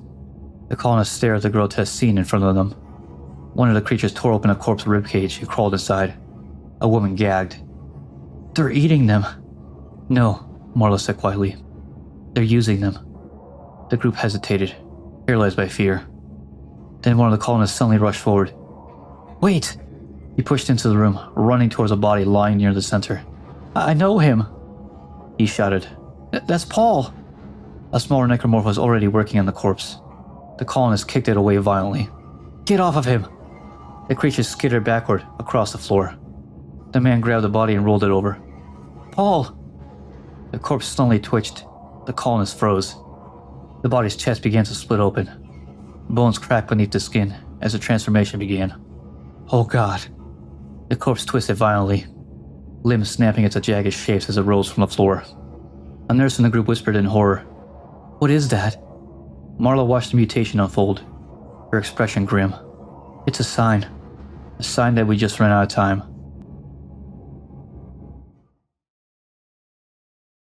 The colonist who had rushed forward to help the fallen man never sees the attack coming. One second he is kicking the creature off his body, shouting the victim's name. The next, the corpse moves. Its limbs snap into unnatural angles, flesh tearing as bone pushes outward. What had been a man only moments ago rises with a wet, violent motion. A jagged limb drives straight through the rescuer's chest. The scream barely leaves his mouth before the necromorph lifts him from the floor. The colonist scatters a newly formed creature, tears the body free from its impaled victim. Around them, more shapes begin to stir among the piles of the dead. The infection spreads through the room like a sickness awakening. Marla pushes forward, grabbing one of the terrified colonists, forcing him through the exit. The survivors stumble after her, trying not to look at the horrors rising behind them. But the escape itself is chaos. One colonist trips and vanishes beneath clawing limbs. Another is dragged screaming into the darkness. By the time the group reaches the door, fewer than half remain. Newman slams through first, turning as the others spill past him. He pulls his pistol from his holster and raises it towards the corridor. Marla immediately grabs his arm. "Don't! Bullets won't stop them." Newman doesn't lower the gun. Instead, a grim smile crosses his face. Who said anything about shooting them? He pivots and fires, not at the creatures, but at the rack of oxygen tanks mounted along the wall. The rounds puncture the metal cylinders. A heartbeat later, the door slams shut. The explosions that follow shake the entire corridor. Flame and pressure roar through the passage where the necromorphs have been advancing. The blast wave slamming against the sealed door as Newman and the survivors stagger backward. For a moment, there is only silence. Then the group continues moving, until they reach another sealed door, this one marked for the shuttle bay. Exhaustion and terror hang over the small group like a fog. One colonist finally breaks the silence. "This is their fault," he mutters bitterly. "The Unitologists. All of this, it's because of them." No one argues. Marla reaches the control panel and opens the door. The sight on the other side steals the air from their lungs. The shuttle bay is packed with hundreds of desperate colonists, a mass of bodies surging towards the remaining shuttlecrafts. People shove, scream, and climb over one another in a frantic struggle to escape the dying colony. Hope, it seems, is running out just as quickly as time. Elsewhere in the colony, Natalia walks alone through the silent corridors. Her hands are drenched in blood. With careful movements, she drags her fingers across the walls, painting the strange symbols of the marker wherever she goes. She reaches a parked vehicle. Before climbing inside, she presses the blood-stained hand against the windshield and slowly traces another marker symbol across the glass. Only when the symbol is complete does she start the engine. The vehicle pulls away into the empty roads of the colony, leaving the nightmare behind. Back in the shuttle bay, Marla studies the evacuation display above the launch platforms. Her face tightens as she counts what remains. 5. There are only 5 shuttles left. Newman follows her gaze across the bay. Hundreds of colonists still crowd the floor, pushing towards the launch platforms, each desperate for a place aboard the last vehicles leaving the colony. "How long for them to come back?" one of the survivors asks. Marla exhales. "If everything goes perfectly, maybe 30 minutes for a round trip." 30 minutes. Might as well be forever. Another shuttle roars to life on the far side of the bay. The engines ignite with a blinding burst of blue flame as the overloaded craft slowly lifts from the platform. People inside press against the small viewing windows, packed shoulder to shoulder. Through the glass, the pilot can be seen shouting at one of the passengers. Even from the ground, it's clear that the argument is escalating. The passenger waves his arm angrily, pointing back to the packed cabin where more people have forced their way aboard. The pilot gestures towards the control panel, clearly furious about the wait. Then the shuttle lurches. Newman's eyes narrow. Craft begins rocking from side to side as it climbs, struggling to stabilize under the strain of too many passengers. Inside the cockpit, the argument turns physical. The passenger shoves the pilot shoves back, and in one violent motion, the passenger strikes the pilot across the head. The pilot collapses against the controls. The shuttle immediately pitches sideways. Without anyone guiding it, the craft begins to spiral. The engine's howl as the shuttle veers wildly off course. It drips, tilts, and drops straight toward the launch pads. A second later, it slams into the bay. The explosion tears through the chamber like a thunderclap. Fire erupts across the platform as the crashing shuttle detonates, the blast wave ripping apart the nearby structures. The remaining shuttles are engulfed in flame, their hulls torn open as debris scatters across the bay. Colonists scream and dive for cover as the shockwave throws bodies to the floor. When the smoke finally settles, the launch bay is ruined. The remaining shuttles burn in twisted wreckage. For several seconds, no one speaks. Newman slowly rises from the floor, staring at the destruction. Anger begins to ripple through the survivors. People curse, shout, and slam their fists against walls. Months of tension and terror finally spill over in raw frustration. Marla, however, is already thinking ahead. There might be still another option, she says. Newman turns to her. The communication needle, she explains. If I can get up there, I might be able to boost the signal strong enough to reach the Ishimura directly. Newman immediately shakes his head. The tower's halfway across the complex. It's too far. We'd never make it. Marla meets his eyes without hesitation. We have to try. For a moment, the two simply stare at each other. Then Newman sighs. Fine. But if we're doing this, we move fast. With no other choice left, the small group turns away from the wreckage and disappears into the dark corridors of the colony. Natalia drives alone along the barren surface of Aegis VII. The cracked landscape stretches endlessly around her, the lights of the colony now distant. Ahead lies a massive wound carved into the planet by the Ishimura's planet cracker operations. The rover stops at the edge. Natalia steps out slowly. She walks to the edge and looks down. For a long moment, she simply stares into the depths. Natalia slowly spreads her arms, facing the enormous crater, as if greeting something unseen deep within the darkness. I'm ready. Make me whole. Then she steps forward. Her body disappears into the endless black pit below, swallowed by the depths of the planet crack. The communications needle rises from the colony like a metal spear, its narrow structure vanishing into the dark sky above the planet. By the time Newman and Marla reach his base, the distant glow of the colony feels impossibly far away. Inside, the tower is silent. As the door slides open, Marla glances down the empty corridor. There's no permanent staff here, she says. Maintenance crews only come up when something breaks. Newman scans the room cautiously. So it should be empty. They move deeper inside. A door ahead stands slightly ajar. That's strange. Newman notices it too. The door sways gently as though it had been recently opened. No one works here, Marla says. Newman grips his weapon tighter. Then something got here before we did. They push the door open. Inside, the same orange, fibrous growth they had seen spreading to the colony had overtaken the walls and floor. Veins of pulsating organic matter crawl across the machinery, wrapping themselves around cables and consoles like living vines. Newman grimaces. Great. Marla forces herself forward toward the control terminals. I just need a console, she said quickly. If I can access the comm array, I might be able to punch a signal through the Ishimura. She begins scanning the room, but her confidence falters as she notices the state of the equipment. The growth has crawled into the power conduits. Oh no. Newman looks over. What? The power, Marla says, her voice tightening. This stuff might have killed the grid. If it has, I'll have to reroute power manually before I can transmit anything. Her breathing grows faster as she studies the tangled mess of corrupted cables. This could take hours. Newman gently puts a hand on her shoulder. Hey. She looks at him. You're a genius, remember? For a moment, the tension lifts slightly. Then a sound echoes through the tower. A wet, shifting noise. Both of them freeze. Newman slowly turns toward the door. That didn't sound good. They move toward it carefully. Inside, the infestation has completely taken over. The same organic growth has overtaken the walls and ceiling as well. However, bodies are embedded in the walls, like biomass-trapped fossils in amber, and among them, movement. Necromorphs twitch and crawl within the growth, their distorted limbs pushing against the organic webbing that binds them to the walls. Newman takes a step forward, then stops. Something catches his eye.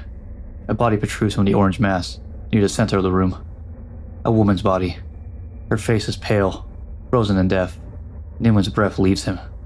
Vera Cortez, his partner, the Necromorph outbreak, had taken her days earlier. Now her corpse is partially fused into the growth, suspended grotesquely among the pulsing flesh. For a moment, Newman couldn't move. The past crashes into him all at once. The necromorphs begin to stir. Their twisted limbs peel themselves free from the growth, drawn towards the living. "Newman!" Marla shouts. The creatures begin advancing. "Newman, move!" Her voice snaps him out of the trance. He turns just as the first necromorph lunges. Newman bolts for the door. Marla follows close behind. They burst back into the corridor as creatures spill out of the power room behind them.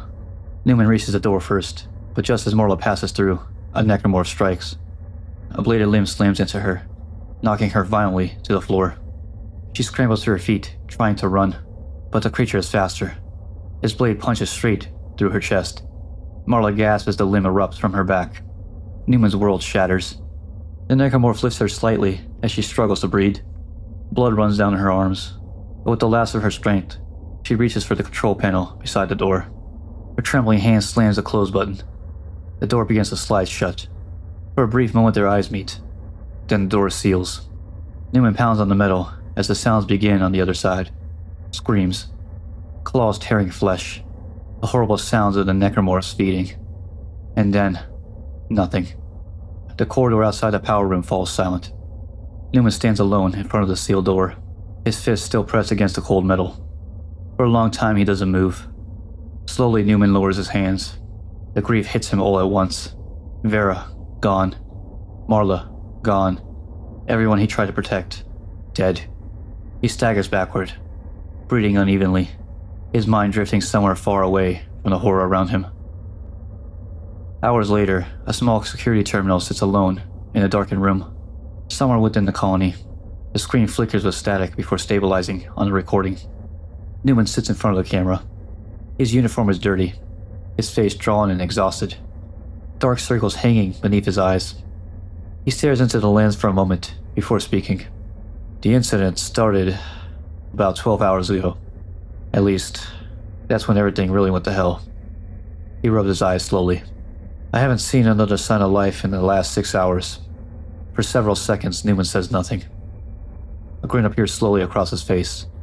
They say there's no atheists in foxholes, he says, letting out a soft, broken laugh. The grin widens. Well, after this. His eyes drift somewhere past the camera. It's more like the other way around. He leans back from the console, leaving the recording running. Newman stands. He grabs his weapon from the table and walks towards the door. Just before leaving the frame, he pauses. Without turning back, he speaks one final time to whoever might someday find the recording. Don't come looking for me. His voice is quiet. You may not like what you find. Then he disappears into the darkness of the colony. The vidlog continues for several seconds longer. And then, the screen cuts to black.